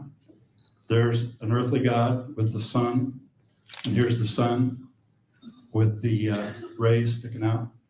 And I heard somebody say turkey tracks in one of the previous presentations. There they are right there, along with the other God symbols. And like I said, there are a lot of phallic symbols. There's two right there and one right there. This is in Southwest USA. There's that great cross again, the sun, tree of life. South Africa, believe it or not, there's that cross. You've got the heavenly spiral, heavenly. All these are heavenly. You got the sun. The turtle was a big sacred symbol way back, and you've seen a couple of them in the presentations prior to this. Okay, you can see the giant, you can see the humans, and this is a right spiral, which means it's a heavenly God, and you got both of these people grabbing onto it, so I would suspect that both of them came from somewhere. Oh, I love this one. UFO, look at the trail it's making. And these two guys running from it. Here's someplace you wouldn't expect. Symbols. Hawaii. You've got the left spiral, earth, wisdom, and God's giving you wisdom. Easter Island in Norway. Here's that symbol I told you to look for later on. There it is right there, the same one that's found in Göbekli Tepe. And look how far away it is. And you have the heavenly spiral and the earthly spiral. I couldn't leave this one out. If you'll see right there is the earthly God, you got a right spiral. And so indeed, this area is heaven. And down here, you've got the earthly God again. Now, strangely enough, I put that under to show that Easter Island has these symbols on the back of the moai. But an interesting fact is these are all imitations. The Japanese made these to overlook a cemetery. Why would they do that if they didn't have a relationship with Eden? Wow. Okay, these are ancient walls, and there's always a lot of talk about the walls. How did they do that? How did they lift them and all that other stuff? Well, remember, they were psychic, and they could lift these things. If they got on the same frequency as the rock, it becomes weightless. Has that been done recently? The Tibetans can do it today. And Frank Joseph can attest to that. If he's read Churchward's work, is Frank Joseph in here? Is he left? Okay. Okay, these rocks here were probably hewn, but these rocks here were poured. And there's been a lot of speculation about how did they get all these angles in these rocks? And they speculated that they had to have been poured to do that. Well, they have been poured.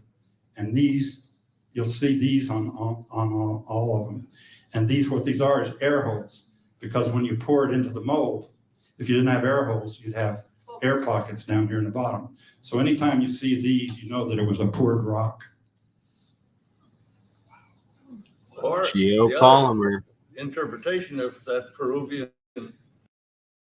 Sorry, paused it there for a moment. Geopolymer evidence. So it's kind of interesting that he's saying that they're levitating rocks, but then also it's geopolymer. But I guess depending whether it was demigods or humans, makes sense. Kind of activity, or pre-Peruvian, is that those knobs are for putting a rope on, and you loop below it, and then you go up to the top. And well, that's an interesting theory, but they're pretty small. Well, most of them are pretty big. That was unusual. Well, there's some more pictures of them that might change your mind. Here's a wall in Japan, and there's been a lot of chatter about all this stuff in Peru. Well, just to prove my point, here's a Japanese wall that's both square and poured, and they've analyzed these poured ones. And once again, How is Sunny Park Trailer Park is not from the earth. That famous? How do they know that? They analyzed them in a laboratory. What were the results? I agree, Angel Dreams. Well, they don't know. I guess it could be, but they don't know of the elements yet. What? I believe he said they don't know that it's from this world because they can't identify the elements. Right. Therefore, a preliminary conclusion. Well, here's a wall in Siberia, which I doubt if many people know about. So you got the same thing. And here's some more of those poured rocks with the air holes in them. The ones that you can't see air holes in, I suspect the knobs are on the other side. These I've never seen before until I started researching. I don't know if that's a phallic symbol or a green silo or what, but they're very interesting. In Peru and Bolivia around Lake Titicaca as well. Some motif in India, and the reason I've got that on there is to illustrate that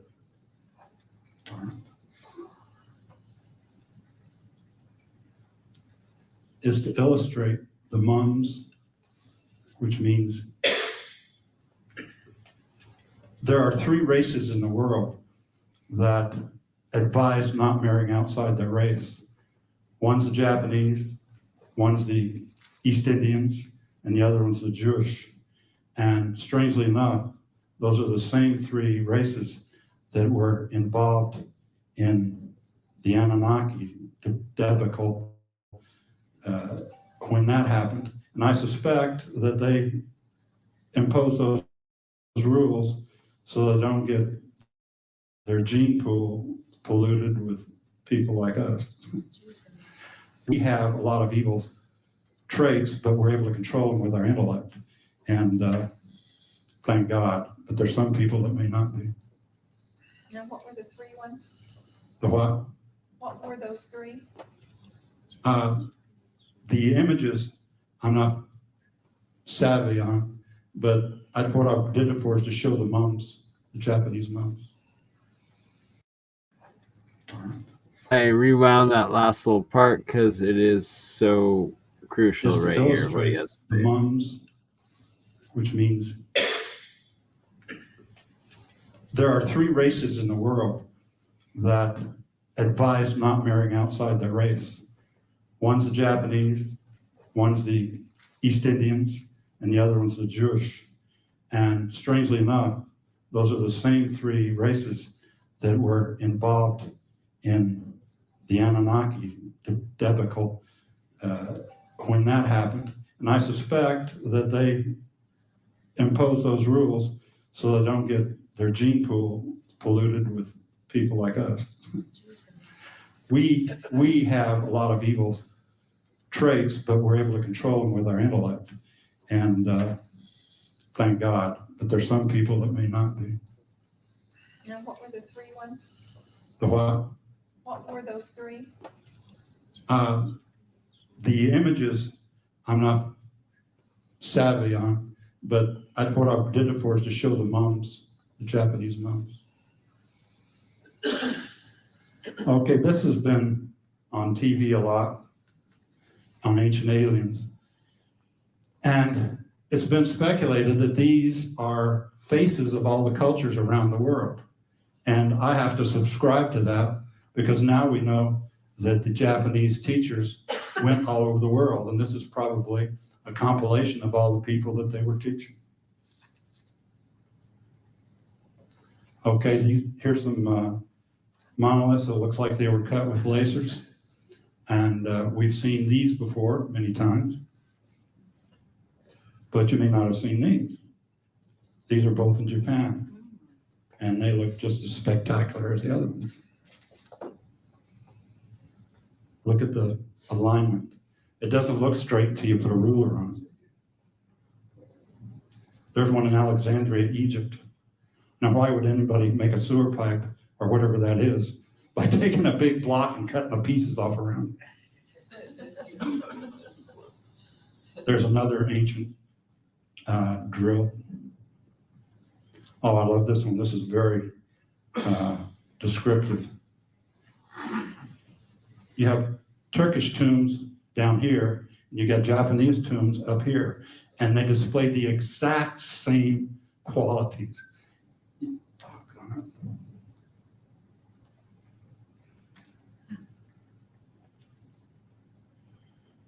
Okay.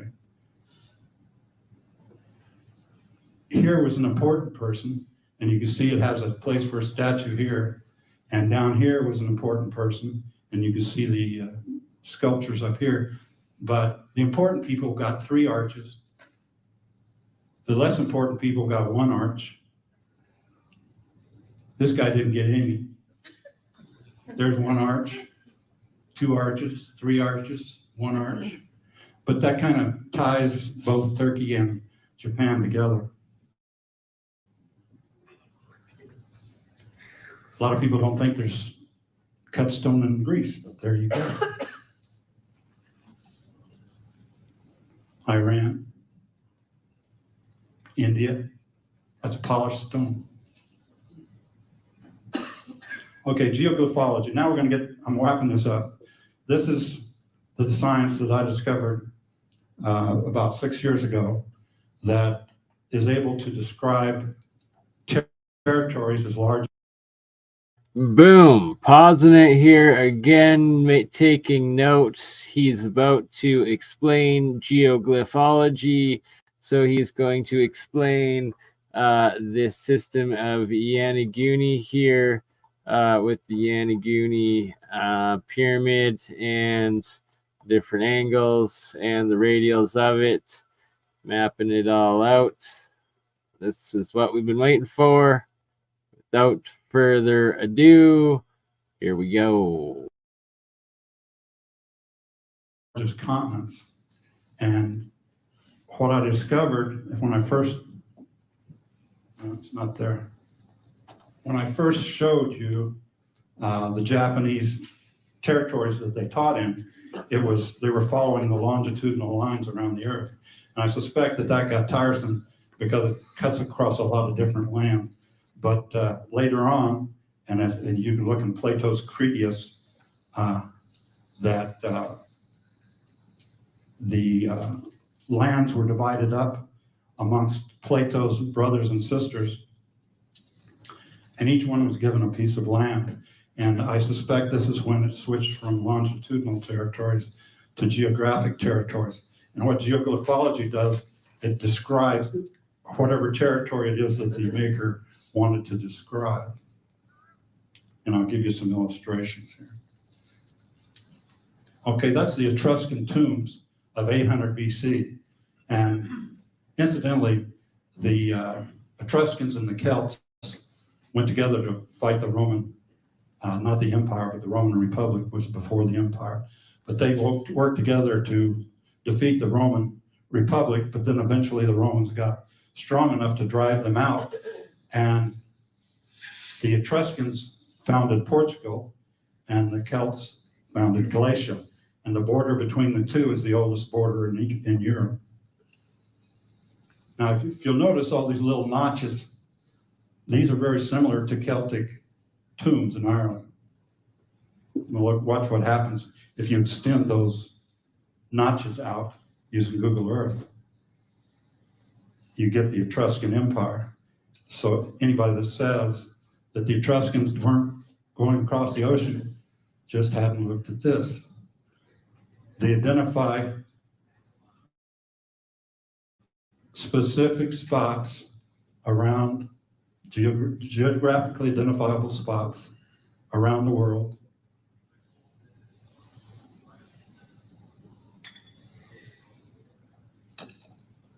That identifies their territories.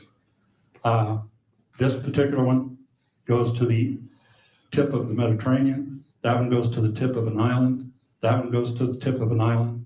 That one goes to an island, of course. This one here, believe it or not, the territory that eventually became the United States and was given to the Templars by the Portuguese for helping them out to get the Moors out of there. I was wondering why everybody was doing this now. I know. The territory that was the northeast corner of the territory that the Portuguese gave to the Templars that was eventually whittled down a little bit and became the United States. This goes right to the very southeast corner. And this was 800 BC. So this territory existed long before Columbus even thought about it. Here, this is another reference point. If it goes to the tip of a prominent projection, believe it or not, that one goes to the exact tip of South America. And that one goes to the border between Galatia and Portugal. Of course, this goes to all the islands. But 10 minutes. okay, I'll be done.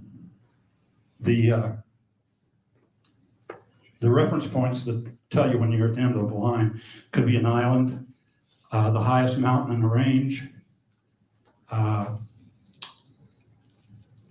peninsula, tip of a peninsula, the tip of a projection, the tip of a water body. There's several references, so you know when you get to the end of the line. When I first started this, I had to go and follow this line on Google down close to the earth all the way till I found the endpoint. But now that I've done it for a long time, I practically know where the endpoint's going to be before I even start. Now these are in Peru, and these are the neatest geoglyphs that I have ever seen. And they're the only ones I know of that are above ground. Most of them are down at ground level. And to give you an idea how this geoglyph thing works, this is a focal point, and if you run a line from there through that one, it will go somewhere. And if you start there and go through there, start there and go through there, start there and go through there, those will all point to reference points that these all combine to mark a territory. Now, another way they do it is they start in the center of the big circle and run a line through the small circle that's next to it, and that'll go someplace. So there's several different ways that they line up their geoglyphs. How do they do that? How do you line up 3 spots when one of them's halfway around the world? The question he asks is how does one align these when the destination is halfway around the world? It's an excellent question, but you forget we're dealing with extraterrestrials. Mike. That's an excellent question, but you forget that we're dealing with extraterrestrials. How did the extraterrestrials do it? I don't know, I wasn't there. High point of view. I will tell you though that every line that projects has to be a true magnetic line. You can't use magnetic lines, or because you have magnetic deviation that throws you off. Okay, this is from last year's presentation. Give you an idea of a geoglyph. This is Beaver Island, and this is the main geoglyph on the island, which is on the highest point on the island.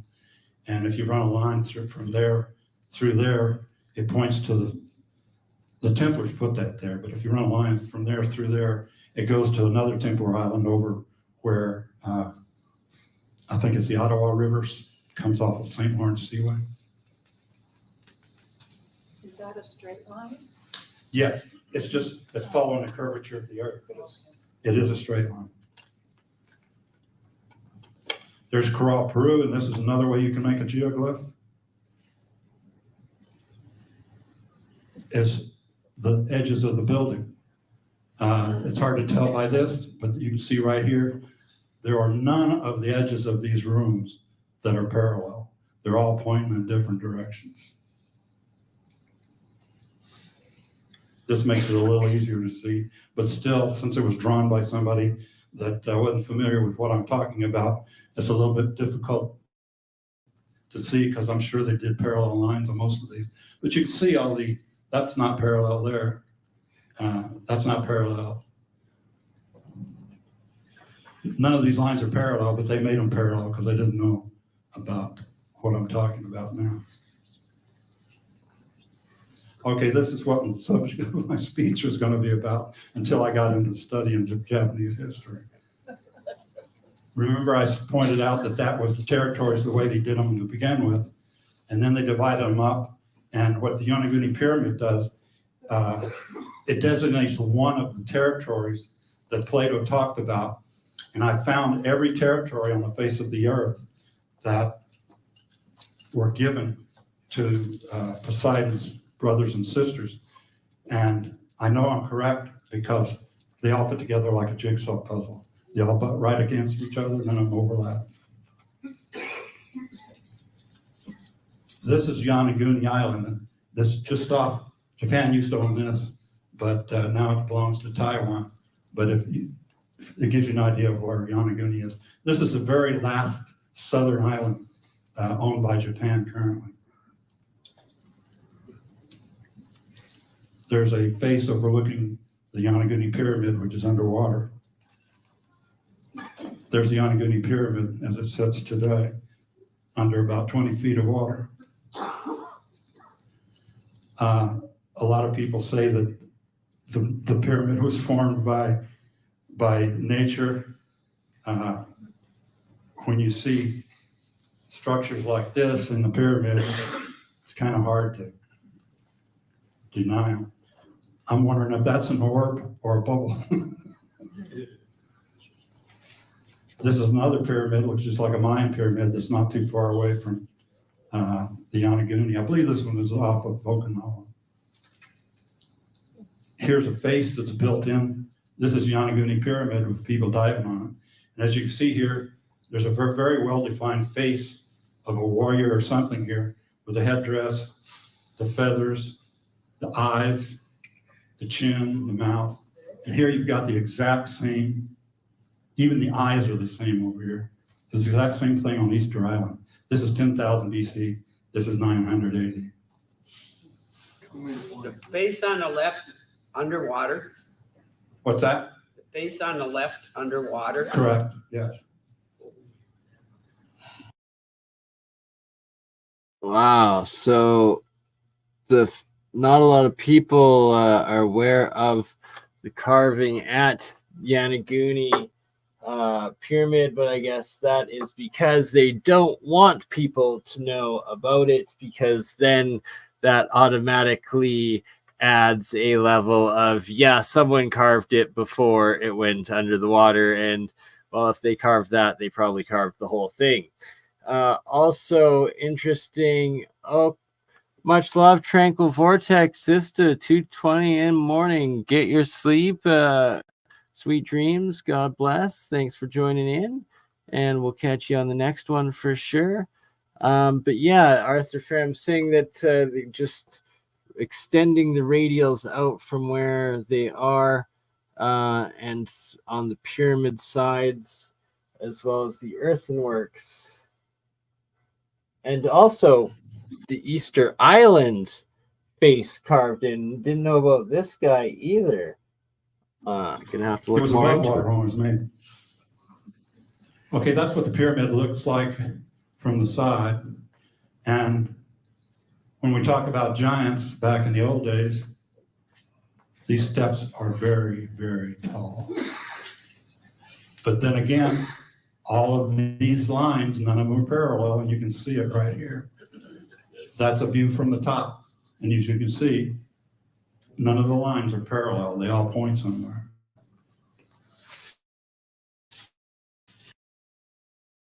I paused it again just as this kind of like, if that's like a nose, face, a hat, like, is that a little dude, like a little reptile dude? I don't know.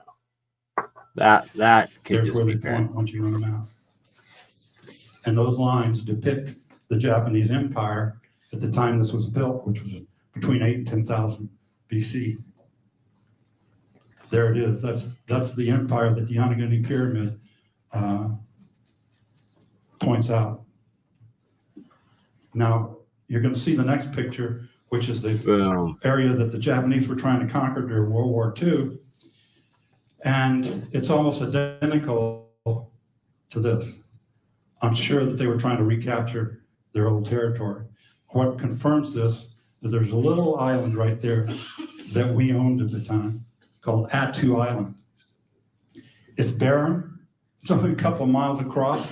Why in the world were the Japanese in the Second World War trying to defend that island? We went over there, knocked them out in a couple of days, but they were trying to hold that island. And now we know why.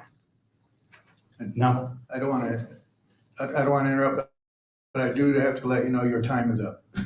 okay, So try to wrap it up quickly, please. I will. We appreciate your time. Okay. Savages, how dare you end this ridiculously epic presentation. I wish Arthur Fairham was able to go on for hours upon hours more, but this seems to be the only video that's working that's been linked on his website.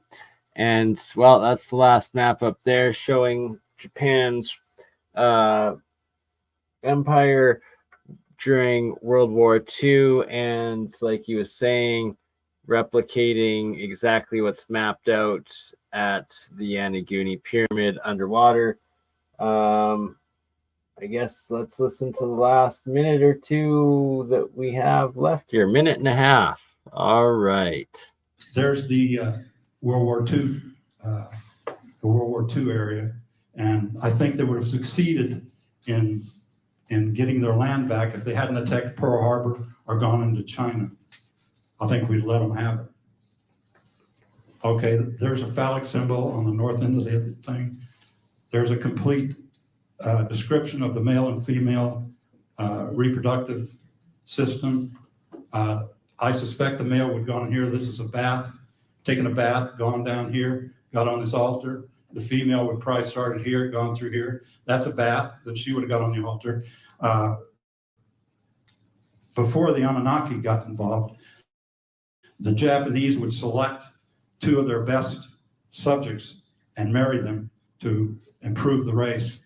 And I suspect that this was a ceremonial site for that just very reason. I'm almost done.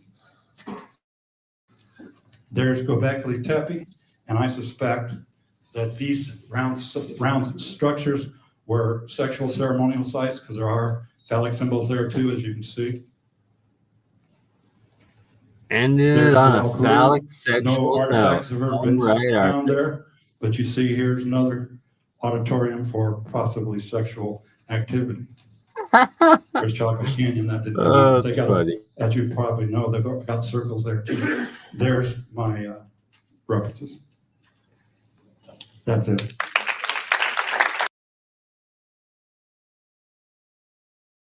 All right. Stone phalluses was how it ended, but for anyone that I recommend everyone actually that is watching this, I am posting the link to that video and Arthur Farham's YouTube channel with only 46 subscribers. So that means 4 of you have already gone and subscribed since this has started. Let's make it 400 more and 10x Arthur Farham's subscribers, and every single person, please ask Arthur to come over and do an interview with us on this podcast, because we need Arthur Farham, and we're working on the Alberta Badland geoglyph site, and it's time to get Arthur Farham fully on board. Let's see what. Yeah, he just got the one video from 8 years ago. That's it. That's all. So, that really sucks. And then there is actually one more 3.5-minute video that was linked on his website that's not on his YouTube, someone else's. Let's see what it is, and it's about the Bosnian pyramids, but I'm not sure that Philosopher it's Plato was telling the truth about the assignment of ancient territories to the gods in the golden age of civilization. This is not the first time that one of the ancient philosophers' writings have been found to be true. Statements previously considered myths by Homer were found to be true when, in 1871, the amateur German archaeologist Heinrich Schliemann uncovered the mythical city of Troy. In Plato's work titled Critias, he wrote about the golden age of civilization, when the children of God were assigned territories to manage, populate, and live in peace with their neighbors. A portion of Plato's text follows: in the days of old the gods had the whole earth distributed among them by allotment. There was no quarreling, for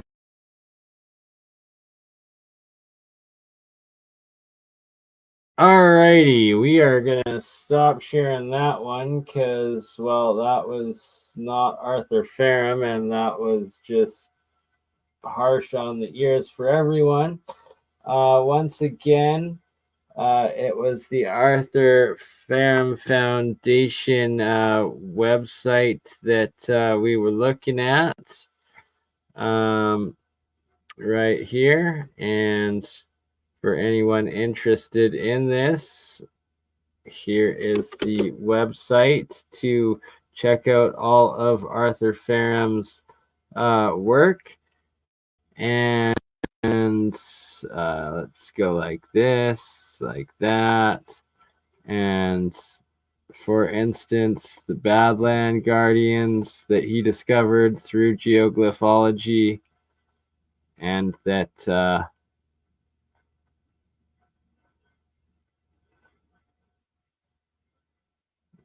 geoglyphs plotting out west tip of Ireland, Matland, Cape Cod, Malkua volcano.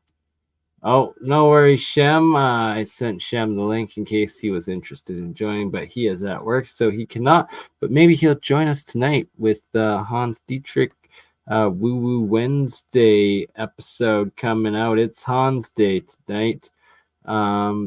All right, so enough of that. Let's get back to what this is actually labeled about. And is this the video? No, that is a picture.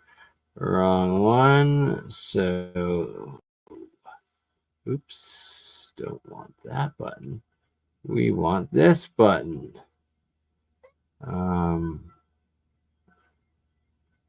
There we go. Okay. All right. This is the backside valley of Mount Yamnuska with the Yamnuska Guardians at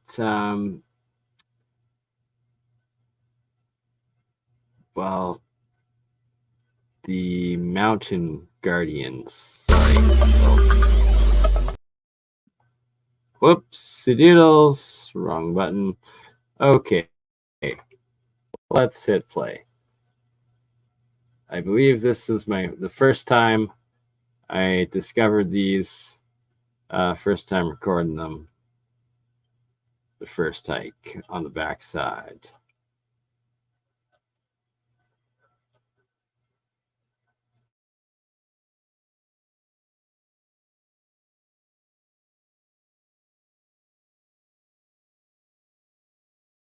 Yeah, I'm muted out because look at them there. So when I went back last summer with my dad, he zoomed in on them and took some photos and swears they're bear faces, the two big ones. Anamorphic monolithic statue guardians, the Yamnuska Guardians.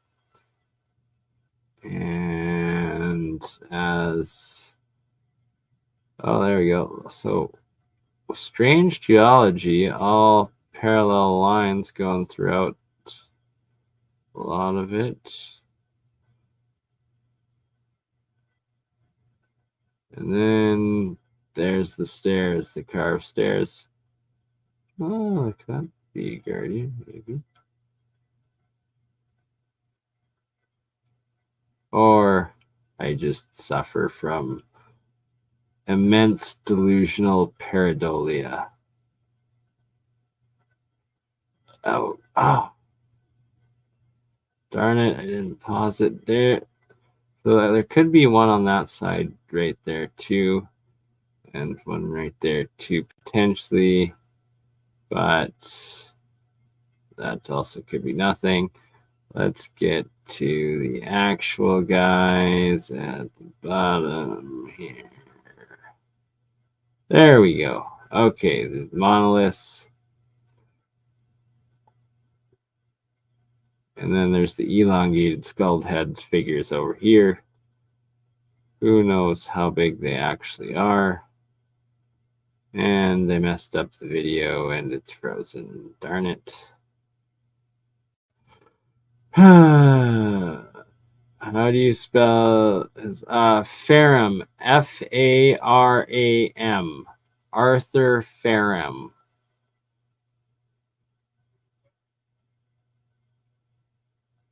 Which fails to retain the attention. Okay. All right. Video's playing again. So we got the two giant monoliths, guardians.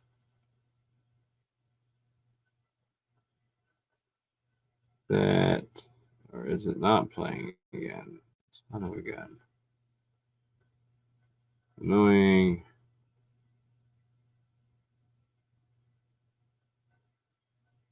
Gonna work.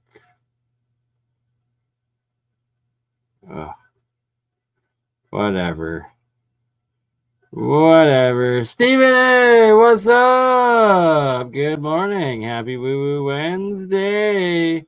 I do need actually, I just got to take my DJI out, but I got to figure out the software that will let me fly there and everywhere, because nowadays the government makes it so, like, for instance, when visiting this site, when we're going back to Writing on Stone at the Milk River, no drones allowed anywhere through here, even though, you know, there's like freaking probably at least 100 square miles along the Milk River, and they just don't want the evidence coming out, I suspect.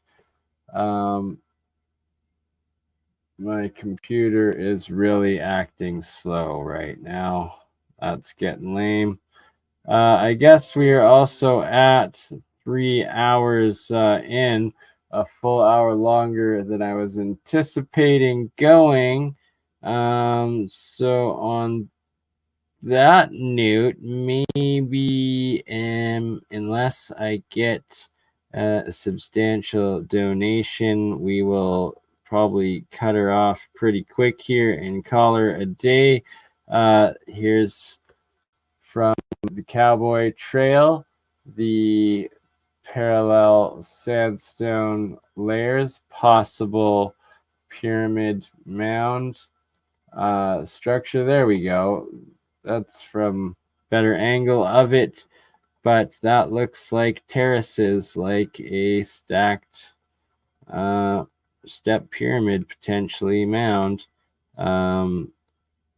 All blocks all the way parallel, runs north south.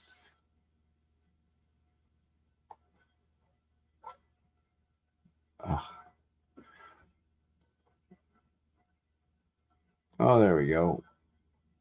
Starting to come in a little. Very sus, to say the least. A very, very sus foothill slash mound. I say pyramid mounds. They are stepped pyramid mounds, in my opinion, and leftover remnants from the time before our time. What else do we have to show throughout southern Alberta? The foothills, the mountains, the Badlands, Giants Playground, wind farms. So many wind farms.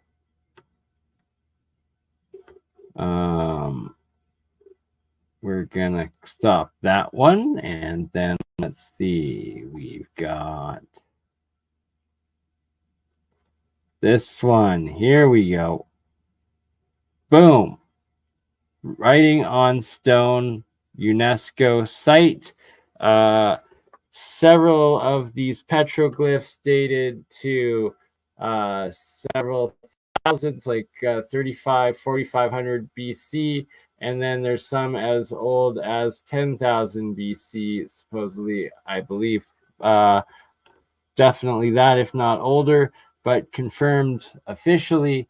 And, well, look at this. Are these not perfect sandstone blocks that these petroglyphs are on? Because that's looking pretty darn sandstone block-like to me right there. Writing on stone is just, it is fascinating. It is suspect. It is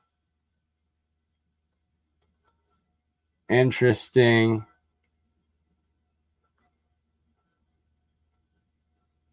Yeah, right. Exactly. Any updates on the alchemy? Always benefactor, always. But I need me a benefactor to support the work. And at 3 hours in, I'm getting a bit tired.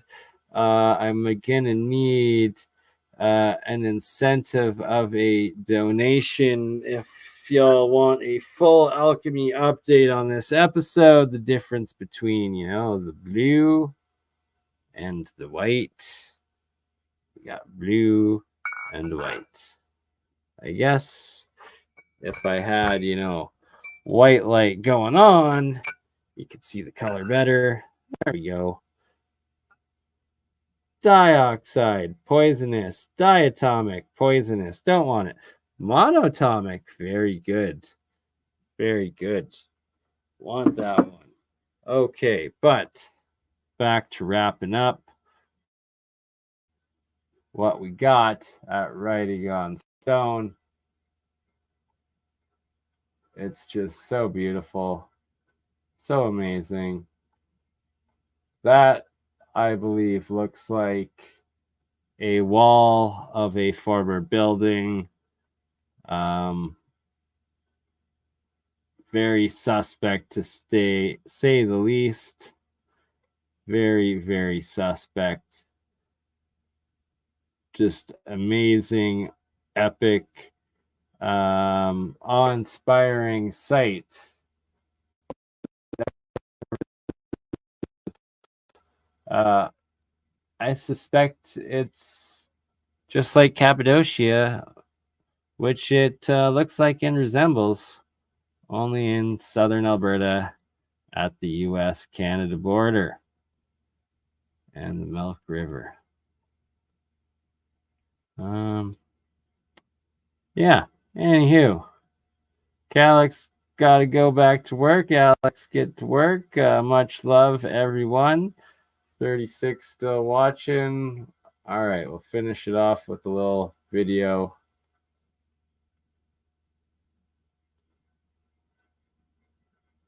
I believe from Writing on Stone. If my computer will load. Yeah, there we go.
Long way to the top if you want to find a petroglyph.